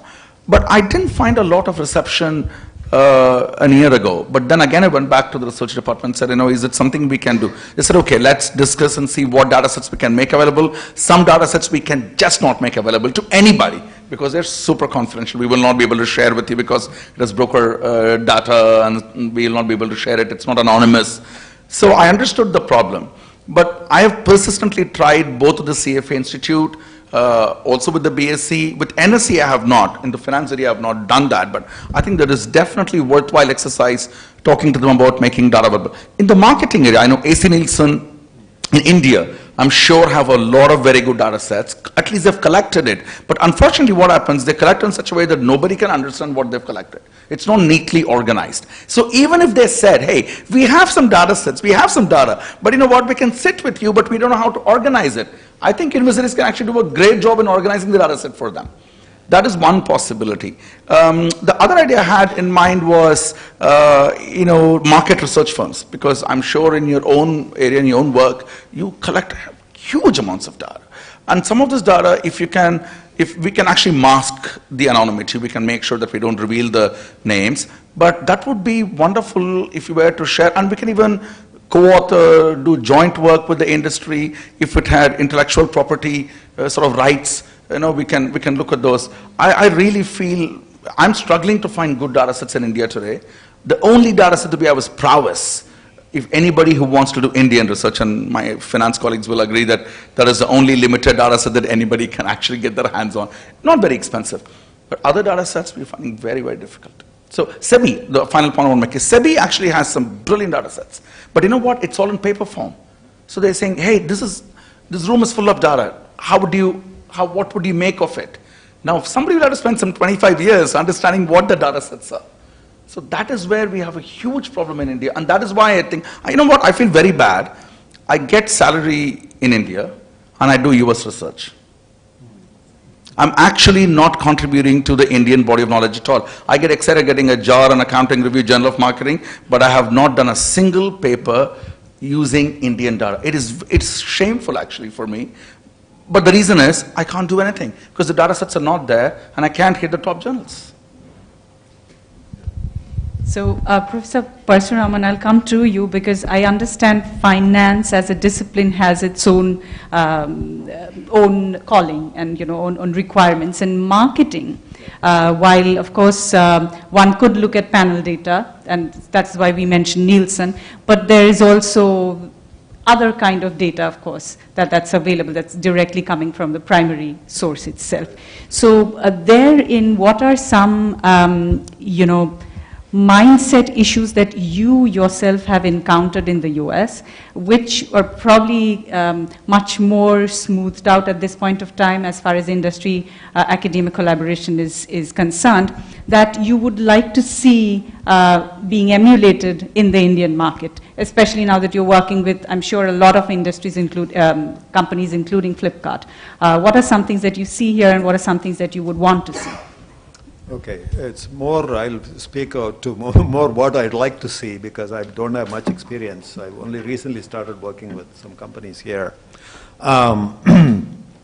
See, one of the, in the marketing arena, apart from Nielsen data sets, in the US, one company, IRI, I'm sure you're familiar with it, it's a IRI was actually set up, I think 25 years ago by two marketing PhD people. They set the company up. So they came from academics and set the company up, and it became, IRI specializes in monitoring consumer scanner panel data, scanner data in supermarkets. So they specialize in that. Because the founders were academics to begin with, so they, after the company became very successful, they said, okay, so we've got old data, data which is, 5 years old, so which may no longer be current, but they may still be very conducive to modeling, to try and understand, post hoc, what kind of processes might have kind of led to those kinds of decisions. And very rich data, there could be a lot of correlations because they had pretty exhaustive. So they made the data set available to any researcher for any reason with no payment at all. So that's one way of also slicing whatever data set that might be available here, looking at it longitudinally and saying that, okay, the current data may be very sensitive, but what about bad, data? Because we academics, we are not that time sensitive. All we are interested in modeling behavior based on what reality is telling us, even though that reality may be old. But for basic relationships, those kinds of data sets can be useful. Another thing in the U.S., especially in the marketing arena, which is probably, I don't know to what extent it exists here, is there's a lot of government data available for free, census data. Really, I'm sure you also have seen it. It's just amazing how much data is available. But again, that might be a long-term thing where the government has to get involved. So I don't know what the hurdles are over there, but there's a lot of data available about demographics. Very detailed, almost up to like a city block level. You can get a lot of data, income level, demographics, and so forth. And it's all available in the census portal. But again, that may be a long road to sort of traverse before you ever get there in the Indian context. But there are other things that can be done. So, before I again come back to my academic panel, probably with the last question, I would come to, our friends from the industry and now take your thoughts to, in terms of responses to the kind of things that we've heard from the professors. How feasible do you think, for example, setting up a consortium is in terms of where industry and business schools come together, or kind of, data sets that are dated? How easy would that be from an industry perspective to share that with academia so that they are able to do probably fundamental research, wherein we're looking at processes and relationships rather than predicting something which would definitely be probably not good for competition. So your thoughts maybe first? Well, it's a great thought, but it's not a very easy thing to do because everybody's very cagey about sharing data. Yeah, so hurdles. We would like to know the hurdles. It is a hurdle. Yeah. And even when students come, postgraduate students come to do their internship and things, and if they were to ask for the sales and marketing department to work in, they would be given all the routine, mundane, silly things to do and kept away from all the data or access to any data. So that is one hurdle we'll definitely face in the hospitality industry. I'm talking about hotels because it's so cutthroat that nobody wants to divulge. Okay, that's one. And the other is a consortium is a great idea. The only thing is, like I said earlier, with all due respect to hoteliers, they just aren't inclined to do something unless it is initiated from academia. If it is packaged and presented to them, I'm sure they'll be open to it. And there are large brands who are quite interested. In fact, my erstwhile company, Park Hotels, had approached IIM Ahmedabad to do a case study on the boutique concept brought into India by the Park Hotels, the boutique concept. And so they did a great job, and it was used in the institute. So it's not that there is no interface. Attempts are being made. However, I think this consortium idea is a great one. If you can approach like-minded big brands who are thinking futuristically, it's a possibility. Ravi, your thoughts? So in terms of the research centers of excellence or the consortium, great ideas, idealistic. I think we should work towards that. But as an intermediate, I can think of a couple of aspects. Coming from my experience, be it Nielsen or Kantar most recently, some of this happens very sporadically. The point which I touched upon, for example, why is FMCG growth rate slowing down in South India? How it came as a country head, in Kantar of course. Like you were mentioning that in the research centers, they float a survey across CEOs to understand what are the burning questions. It happens in a miniature way. When the country heads go to meet senior people, they don't discuss about projects. They discuss about deeper issues, long-term issues and all of that. Now, they have a good understanding of, the senior guys in the agencies have a good understanding of what are the industry issues. But in the morning we are talking about the gaps. I know the industry expectations, but I don't know how to deliver that. Similar thing happens here also. The reason is, I know there's an industry issue that calls for a wider, bigger issue in terms of investing time, effort and money, But I can't do that because I'm being evaluated quarter on quarter, month on month, day on day in terms of, given the headcount, am I churning out X number of projects? While having said that, I've seen sporadically research happening on those proactive topics. How does it happen? We call that, I call that as mini syndicated studies, because I had the chance to head 5 or 6 of them in the last 20 years. When this issue was discussed in one of our leadership meetings, I said I can take the lead and do this research. So obviously an individual cannot do. We kind of pulled, I think 6 researchers, 2 from Delhi, 2 from Bombay, 2 from Bangalore, to kind of do this project. And we did it on our own, on investment, and then we kind of simultaneously sold it to, I think 6 or 7 clients bought it. So if any one client had to do this research, it would cost 40-50 lakhs. Nobody will come forward to do that, but we had the opportunity to do that. Now, if you ask me, where is academia going to play a role? It's precisely, all of these issues get acknowledged, but they are not actioned because lack of resources. So if academia can come and talk to senior people in agencies, for example, who have a fair understanding of all of the issues, and say that we can support with a couple of PhD scholars who have the time, capability, and effort, so that your resources are not kind of spent on this, which is going to be a long gestation product, and therefore we can collaborate, take it up in a collaborative manner. So while that is a thought, there could be other constraints. While the discussion went on some of this, academia takes a lot of time, there's a lot of rigor built into it, set of practices and all of that, whereas industry operates in a very fast turnaround. Most projects get over in 4 weeks, 6 weeks. Even this project which I did took 12 weeks. Some of the biggest projects takes 12 weeks. And therefore when academia come out to industry to discuss about this, there should be a certain amount of flexibility, because industry currently has its own set of frameworks in terms of how it approaches problems. It could be a brand problem, customer experience problem, and those fixed frameworks get used, and therefore academia can support in terms of time and effort, but when you try to bring in your own the way of process, which is going to be time consuming, there's going to be a bit of a challenge. Therefore, what is required would be a bit of flexibility in terms of adopting to the industry model of approaching the problem and providing a support in terms of academic personnel. That would be the ideal thing. And the benefit is when the research gets done, while the agency or the industry kind of sells it to multiple clients, the same paper can be published by the research scholar. It's a live example which kind of helped the industry, many clients in the industry, and it kind of gets also used in the thesis or whatever be the case. So that is one. The other thing which you could think of is data mining. All of you mentioned about data being not available for research. I can give a good example.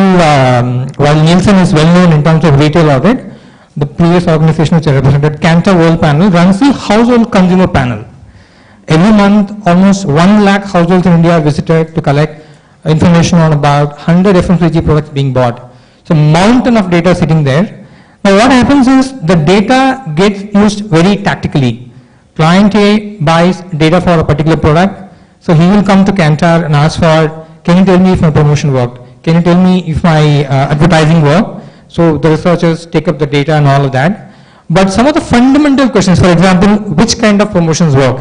A promotion may work in a particular product segment, but if it is not seen with a larger perspective, looking at multiple categories, one may not be able to completely answer which kind of promotions work.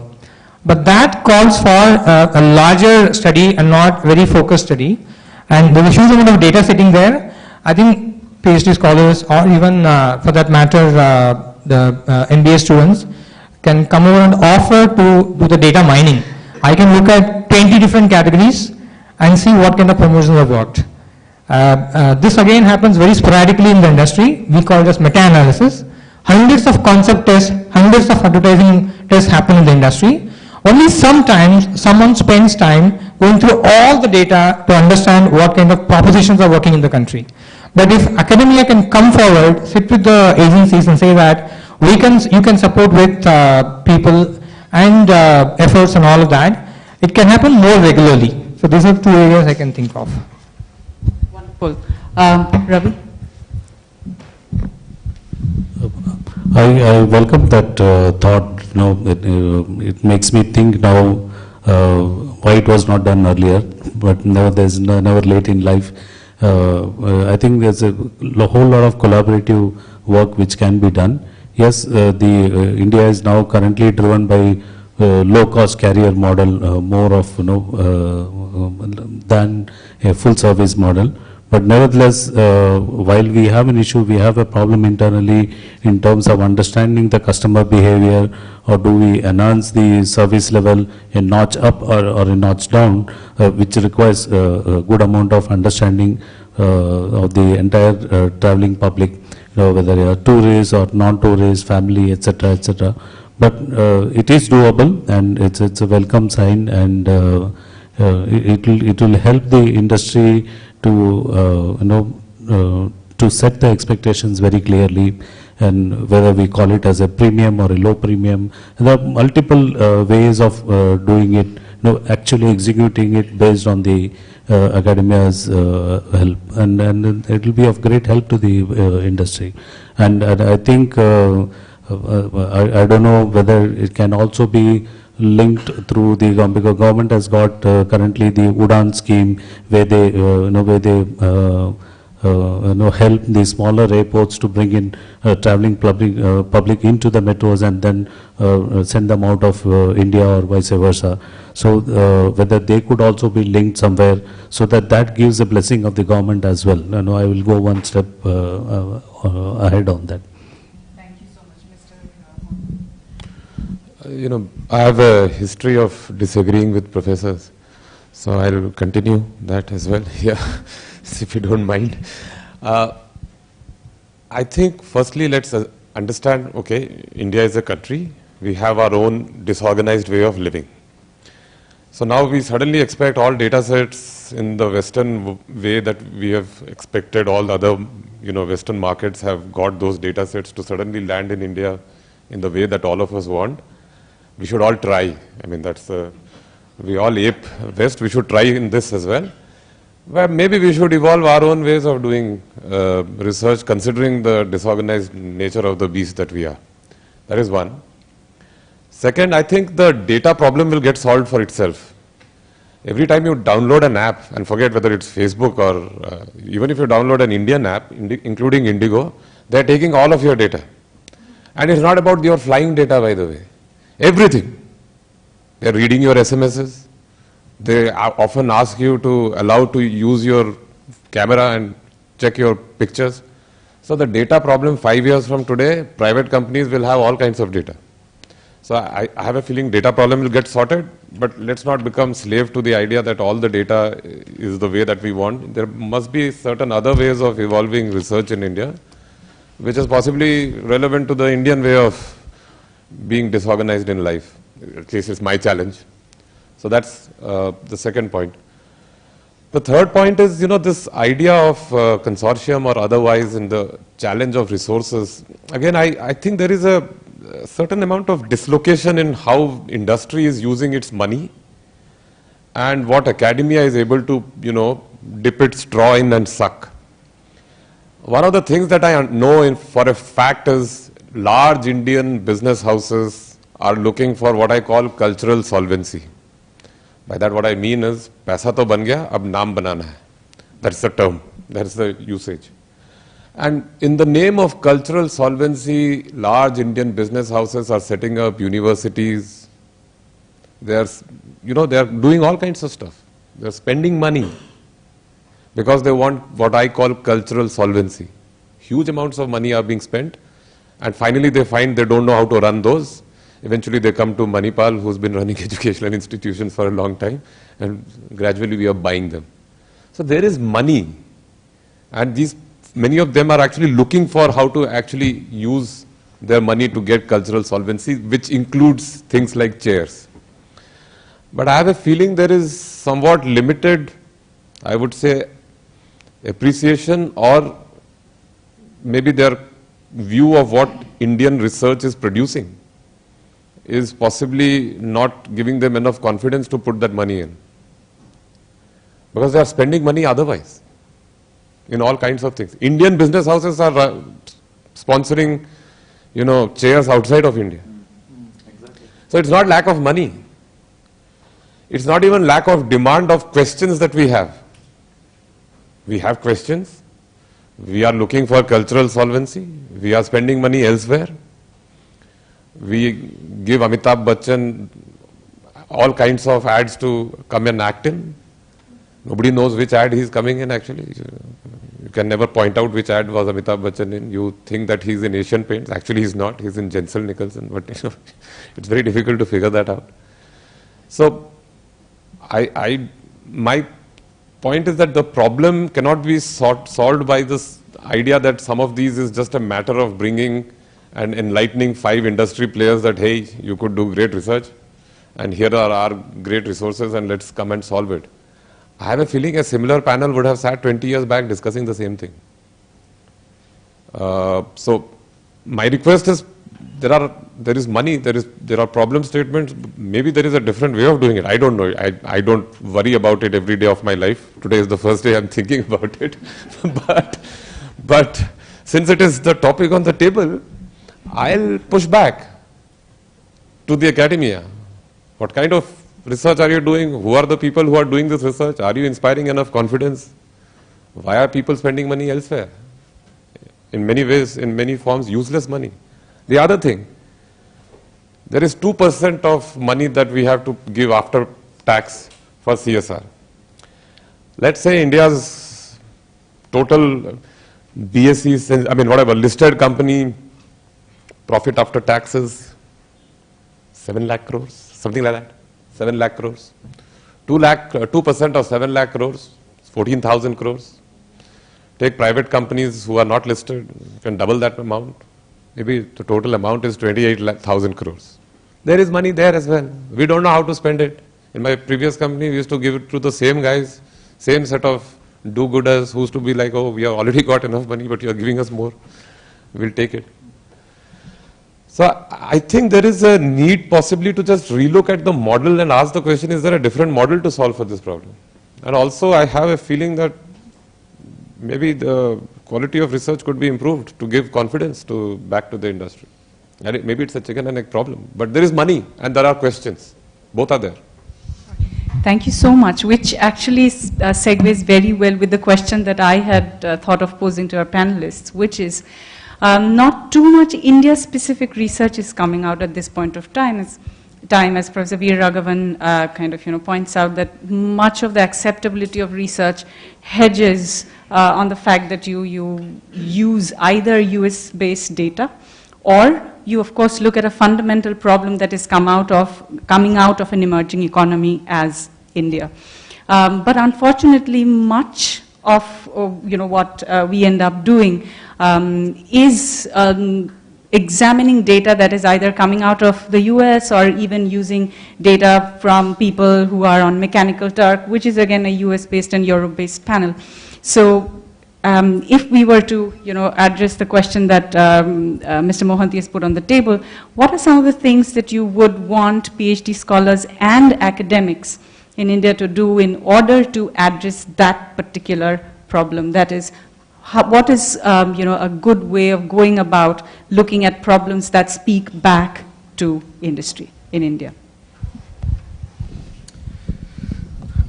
So let me think about this. I would actually think about it 2 ways. One is to look at the training of the PhD scholars themselves, which is where I have a little bit of a problem in the way the PhD scholars are actually trained. I really think there needs to be a longer, good 5-6 year PhD program where you end up doing all sorts of courses. Unfortunately, the Indian PhDs are done in such a way that you're a Fin guy, do Fin courses, you're a marketing guy, do marketing courses, but it's very, very narrowly done program. I took courses from Elko Kleinschmidt and Tom Muller as consumer behavior and buyer behavior as a Fin student. So I think that has got to change firstly. The second thing is this idea of quickly getting things done where you can compromise on the quality. So for example, UGC, which is now the regulator, says, before you finish your thesis, you must publish 2 papers. I mean, it's just nonsense. How can anybody publish 2 papers before you finish your thesis? And therefore, they just shortchange the work. And therefore, the quality of the work suffers.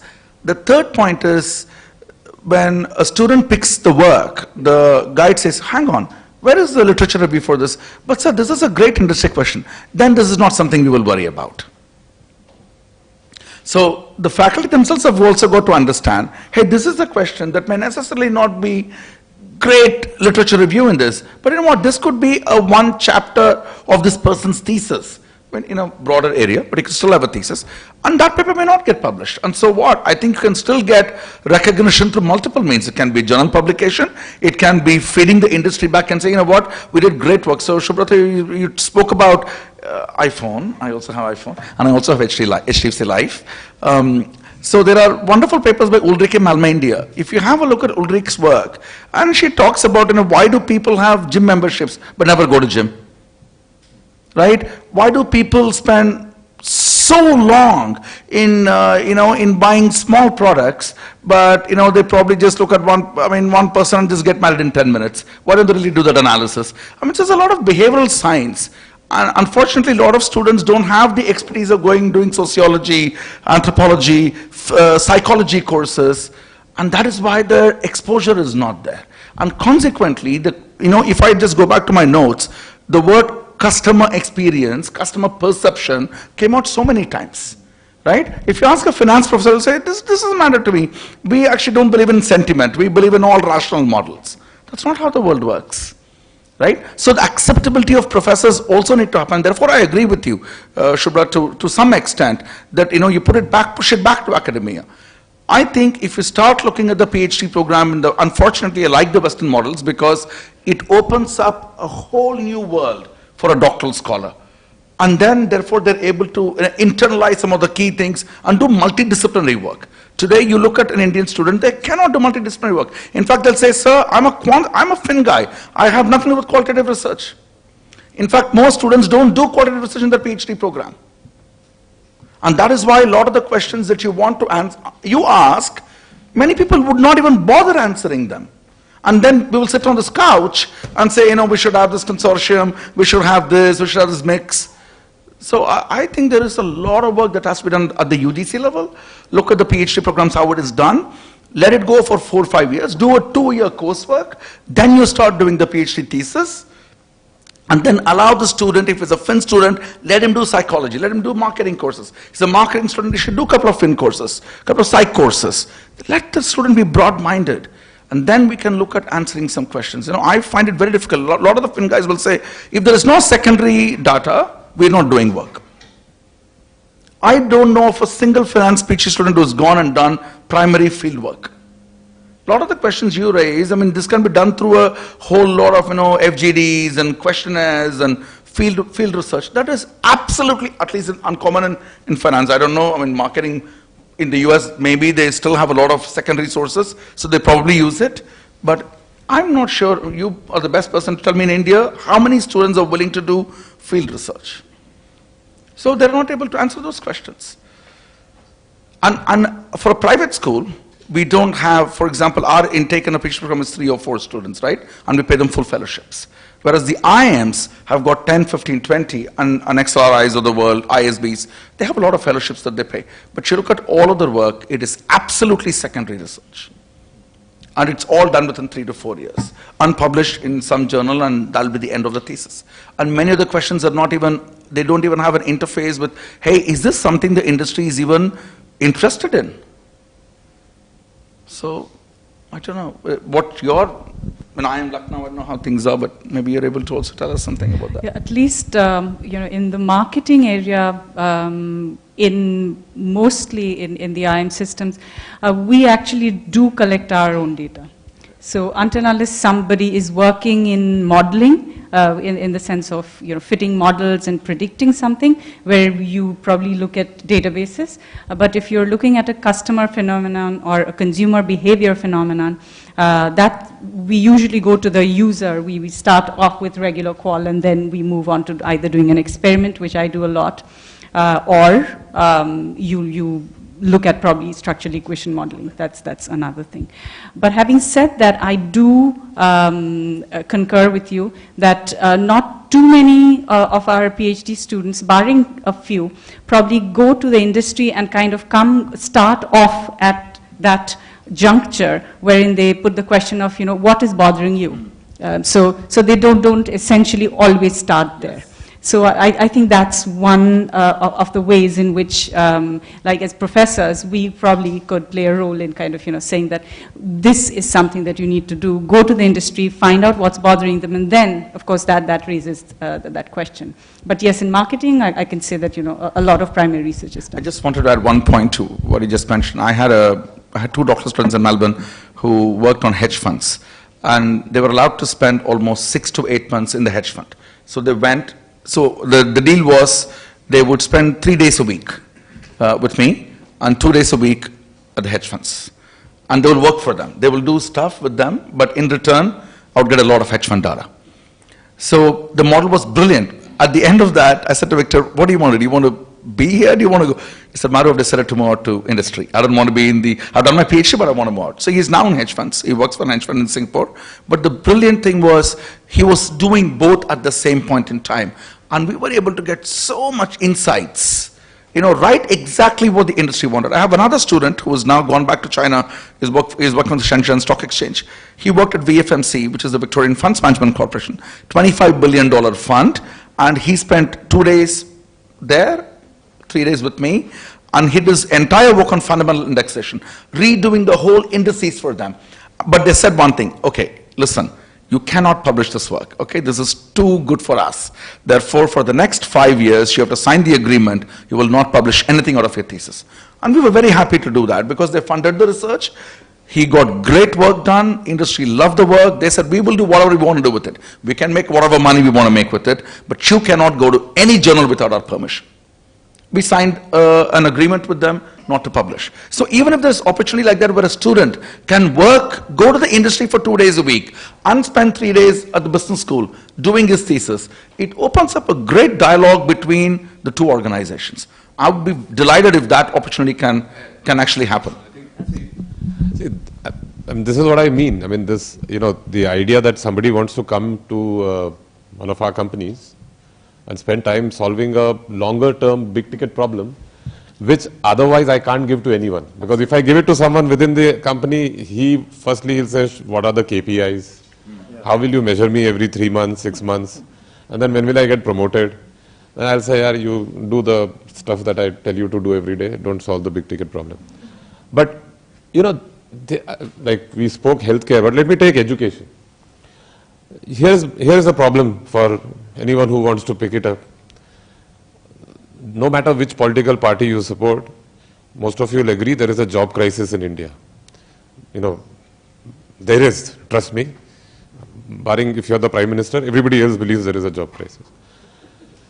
The other problem is that being in corporate India, I have never seen in any of my functions, I have 100% all positions filled. Never. In fact, the more populous functions, my fill rate is 80%, of which 30%, of the 80%, another 30% are people who have just come in the last 6 months. They will go. It's like a revolving door. Now, what is this paradox? On one hand, apparently there is a job crisis. On the other hand, corporates never get people. It's a problem. We as a group make money out of this problem, trust me. Because it's the solution to this. We provide finishing schools, we solve for the problem by creating all kinds of things. But when you actually dive deeper into this, in any sector, it's a fascinating problem at an economics level, at a regional level, at a skill level, at a fundamental problem in terms of how our graduates come out. There is a whole thing there, And any one of those problems is a problem statement that you can put on a chart, and any VC fund will give you 100 crores to start solving for that problem. It is there. It's there in front of all of our eyes. So anybody can come and help solve that problem for us. We'll do the same thing. I didn't know this model existed till Madhu told this. We'll ask you to do the research and say for 5 years you can't publish it anywhere. But we'll run the business idea with it. So I think that it's all around us. Right. Thank you so much, and probably, last word from Professor Parashuraman, on this, if you will. Yeah. So, Brad, I'm glad you're pushing back because it is also pushing us to, I mean, you must push because these ideas require, more thought, deeper thought. And I think one phrase that you used was a phrase I was going to use, which you used, which is chicken and the egg problem. Because you said, we don't have the confidence in industry that you can actually get the job done. It's not a question of not having the money.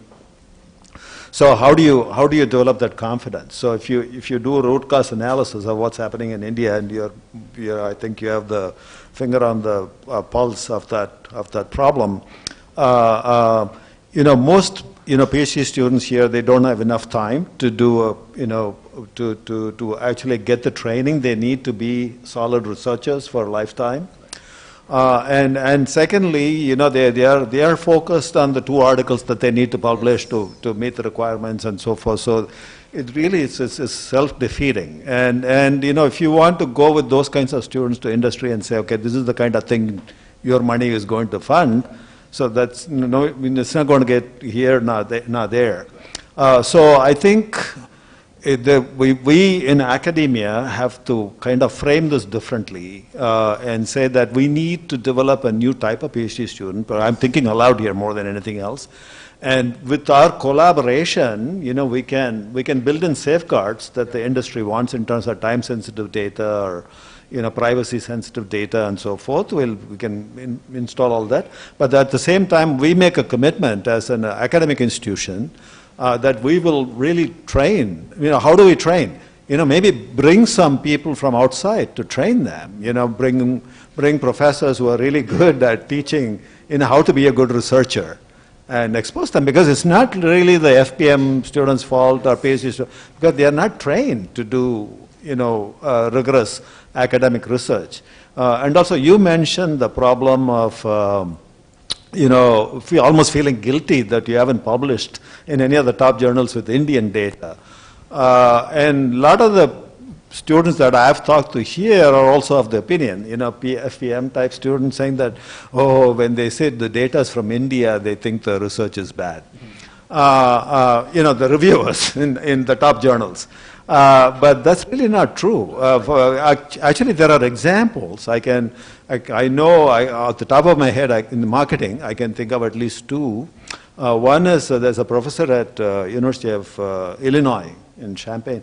So Madhu Viswanathan, some of you might know. He works in the social marketing space, and he's a qualitative researcher. So he actually, spent 3 months in Chennai, going into the slums and interviewing, those slum dwellers about how they make ends meet, and what kind of decision making do they engage in. It is purely qualitative work. He interviewed them in Tamil and all that because he's Tamil speaking. And then he went back and then he analyzed all those data using very, very rigorous qualitative. Actually, the article ended up in Journal of Marketing. So it's not a question of whether the data is Indian or US. It's more like, who's doing the research. So the other example is, Yale University has a Center for Asian Consumer Insight or something. I don't know the exact term. And actually, the director of the center is K. Sudhir, of Indian origin, a fantastic scholar. And he was telling me, I was with him at another conference in Indiana last week. So he was telling me that one of his papers that is forthcoming in Management Science, which is a top, cross-disciplinary management journal, had to do with a simple idea of, question that he got from, he's from Kerala. So, one of the Christian organizations there, a good friend of his was the chief, director of that organization. So he said, my big challenge is how to fundraise, as a charitable organization. And then Sudhir was telling him, you can go to this article, you can give some incentive. He said, I don't have any money. I need to raise funds. So what is the best way I can raise money? So that was the question. So he went back into the literature, and then he came up with some consumer behavior theories about, for example, in terms of making an appeal for donations. What kind of appeal should you make? Whether you make it sort of appeal saying that this will help society, kind of a generic appeal, as opposed to putting one person and say, okay, one picture. And he systematically went through several things like that. And he actually, co-opted his friend into letting him do field experiments. Not lab experiments or using MTurk and all that, which is unfortunately, again, I think being overused. So he actually, was able to test out 3 or 4 different appeals, and he was able to demonstrate substantial differences in terms of the appeals. I don't know the exact result, but things like, for example, personalizing the appeal almost like doubled the donations. And then, not only that, of course, it helped the friend, but he was able to cast it in a way that it is going to appear in the management science, which is like a top journal. So I think, if you have well-trained researchers working on the messy, disorganized data from India, I think magic can happen.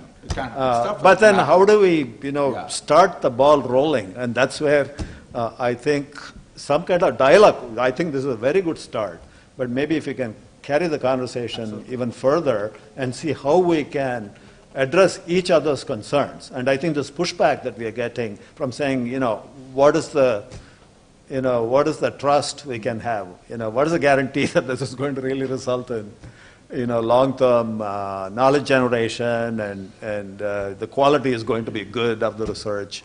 But then there needs to be some mutual faith on the two sides. So I think this is a very encouraging start and a very thought-provoking process, I think, that we initiated. Yeah, so.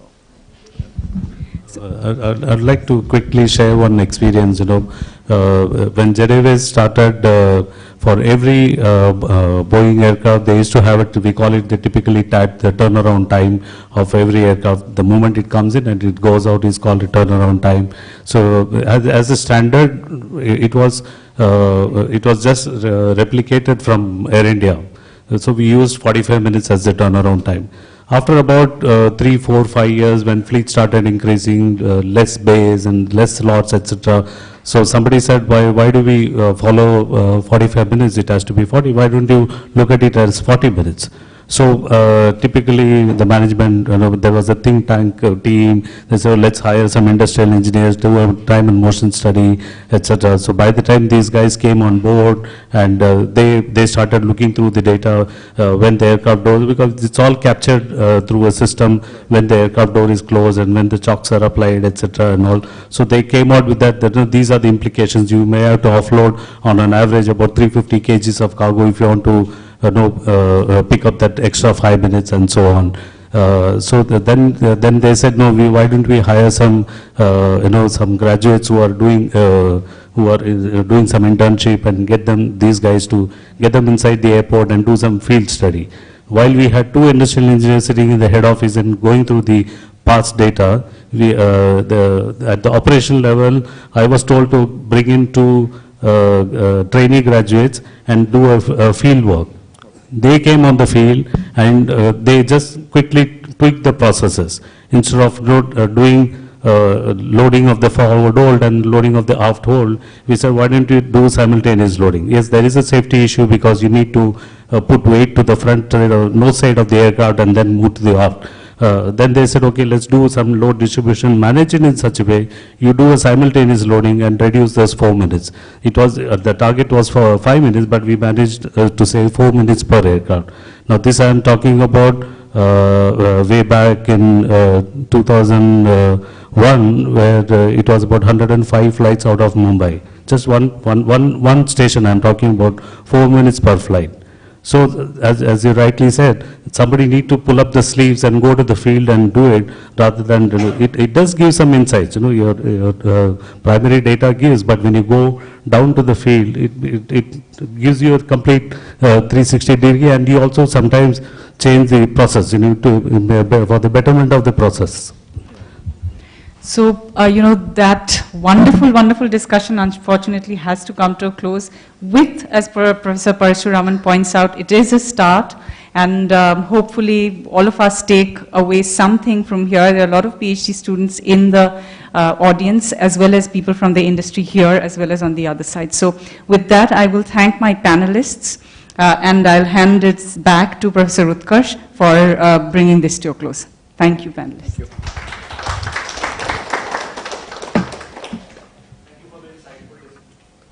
Thank you for the insightful discussion. I think it was a really nice panel discussion where so many questions were raised and so many answers were given, and I hope that this will spur some kind of a basic thing that will initiate some kind of collaboration. So I think this is one of the best panel discussion I have been to, with so many really interesting insights and the possible examples of how it is done in the US and Australia, and maybe something of that sort we can replicate and something that we can start. So it is time to end this discussion, but do we have some questions from the panel members, from the audience, for the panel member? And maybe the panel can decide who would like to take the question. So, Mike? Yes.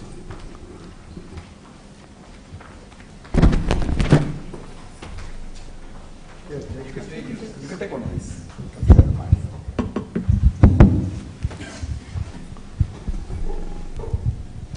Thank you. It was a wonderful discussion. I am Professor Asif Zamir from 4 School, New Delhi. I have got 3 points which I would like you to discuss probably or answer. One is that about this industry academic interface, we had the experience of having some industry-backed sectoral PGDMs in India, but it has not been a success. For example, when retail started in a big way in India, Big Bazaar or Future Group, they came in collaboration with Wellingers and KG Somaya, and they started PGDM in retail, and they also did that with BIMTech. But because of their own business cycles, their enthusiasm also follows that. So they are sometimes backing it up and then sometimes going back out of those arrangements, so it has not seen a great success. Similarly with ICICI, they tried this insurance sector programs with certain institutes, with a lot of enthusiasm in the start, but somehow it fizzled out. What was the reason for that?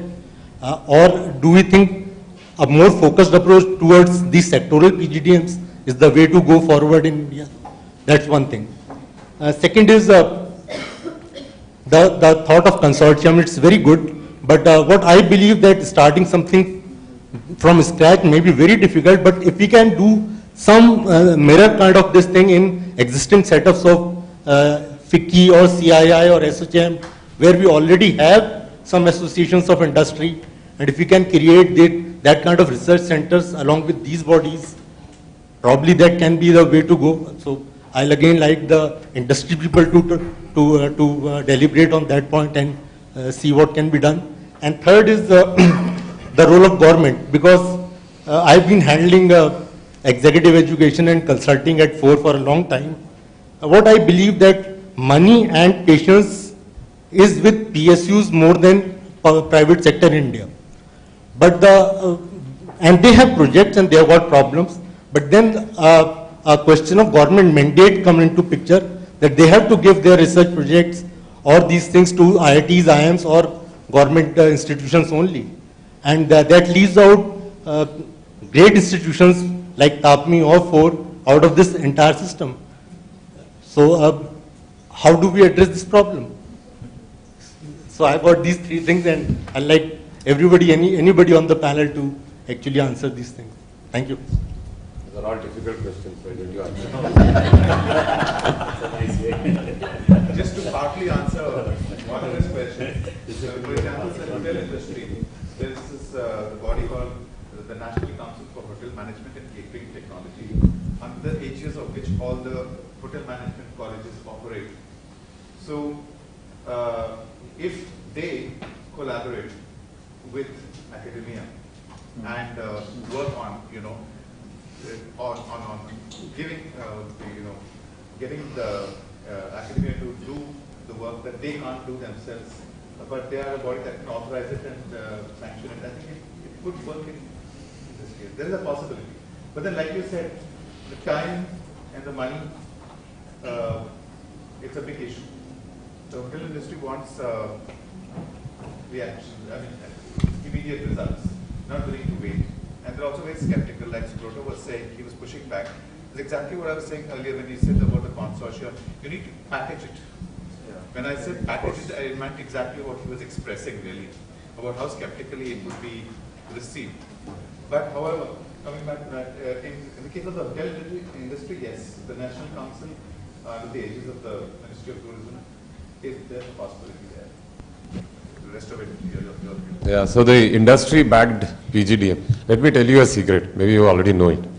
The industry, when it takes B-school grads for internship or doing industry-backed, programs, there is no intent of any research solving for a large problem. This is just a problem solving the problem of pipeline of future managers at a cheaper rate. So the internship means nothing. We don't trust MBAs after 3 years, forget first year MBAs in terms of solving a real problem. So it's just a pipeline management game.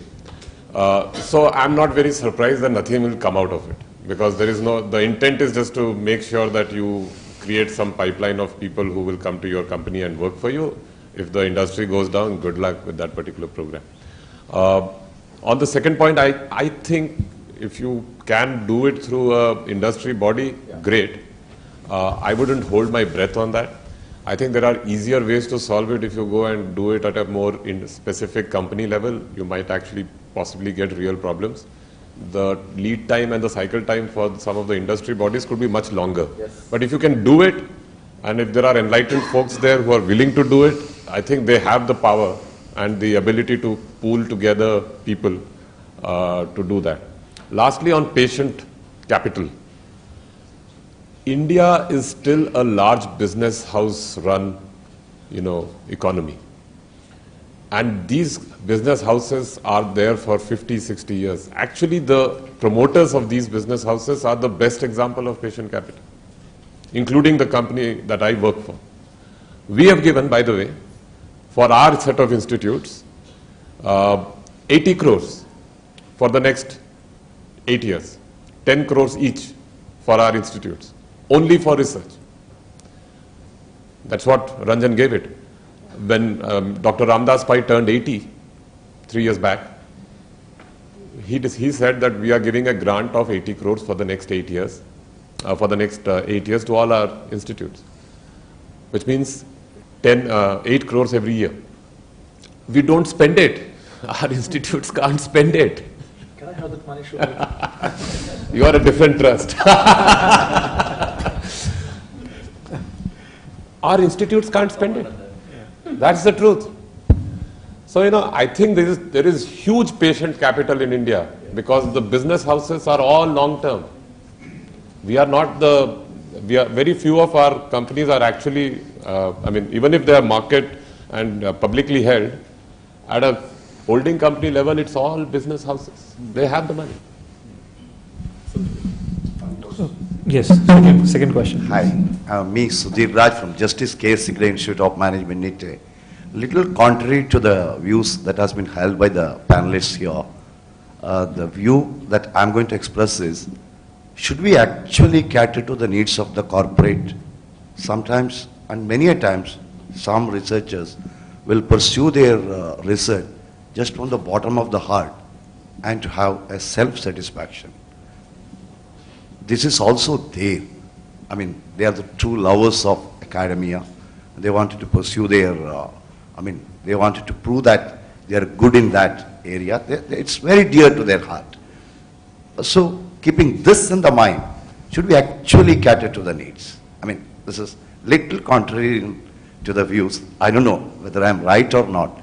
Just that popped up in my mind. Thank you. I can answer that question for you. So there are two types. One is the conceptual and one is the applied sort of research. So if you are doing really conceptual model building and theory sort of research, then obviously somebody will have to apply your work, right? So maybe the industry then looks at it and say, I really like the work that you've done and I will apply. So if you look at the portfolio theory of Markowitz or the capital asset pricing model or the model animal capital structure problem, they never expected the industry to even look at that stuff, right? But industry loved the work and now every CFO knows what is the model animal capital structure problem. So it has happened that way. But there are some researchers who like to do applied work. For example, the area of aging, in the area of superannuation, in the area of pension funds. There's a lot of applied work that happens. And journals actually like that. Journal of Risk and Insurance. Then there is a journal that looks at, that actually publishes in the area of pensions.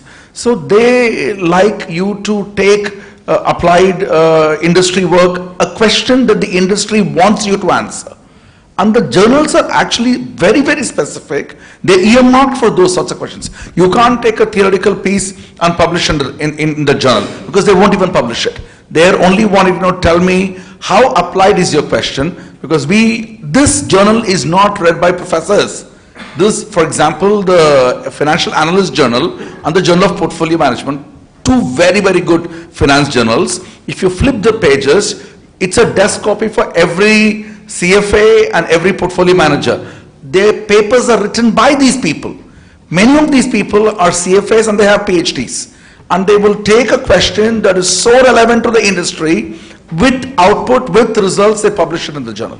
And let me tell you, the acceptance rate is only 8% in these journals. It's not that anybody, every Tom, Dick and Harry, Anne, Mary and Jane will write a piece and will go there. It does not happen like that. The rejection rates are above 90% in these journals.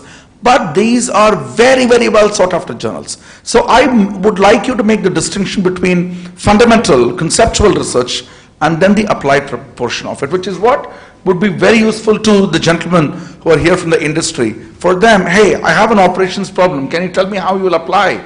Or what theory can you use to apply this and give me some insights? So I would like us to make the distinction. Thank you. Okay.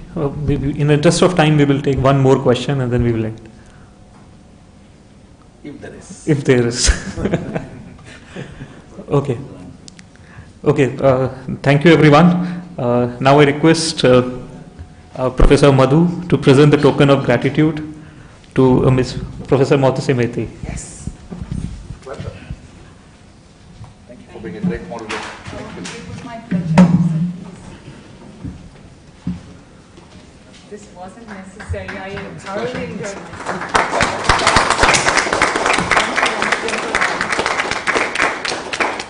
I again request Professor Madhu to present the token of gratitude to Mr. Subrat Mohanty. Yes. And I would like to have the 8 crores when available.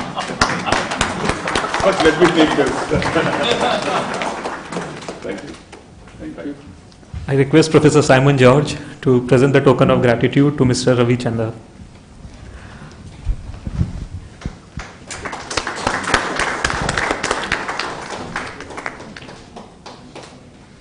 I request Professor Simon George to present the token of gratitude to Professor Parshuraman.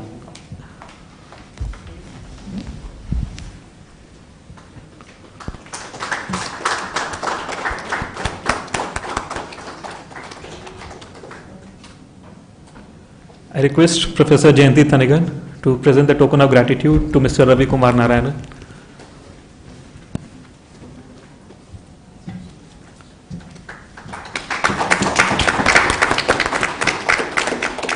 I request Professor Jayanti Thanigan to present the token to Mr. Lemuel Herbert.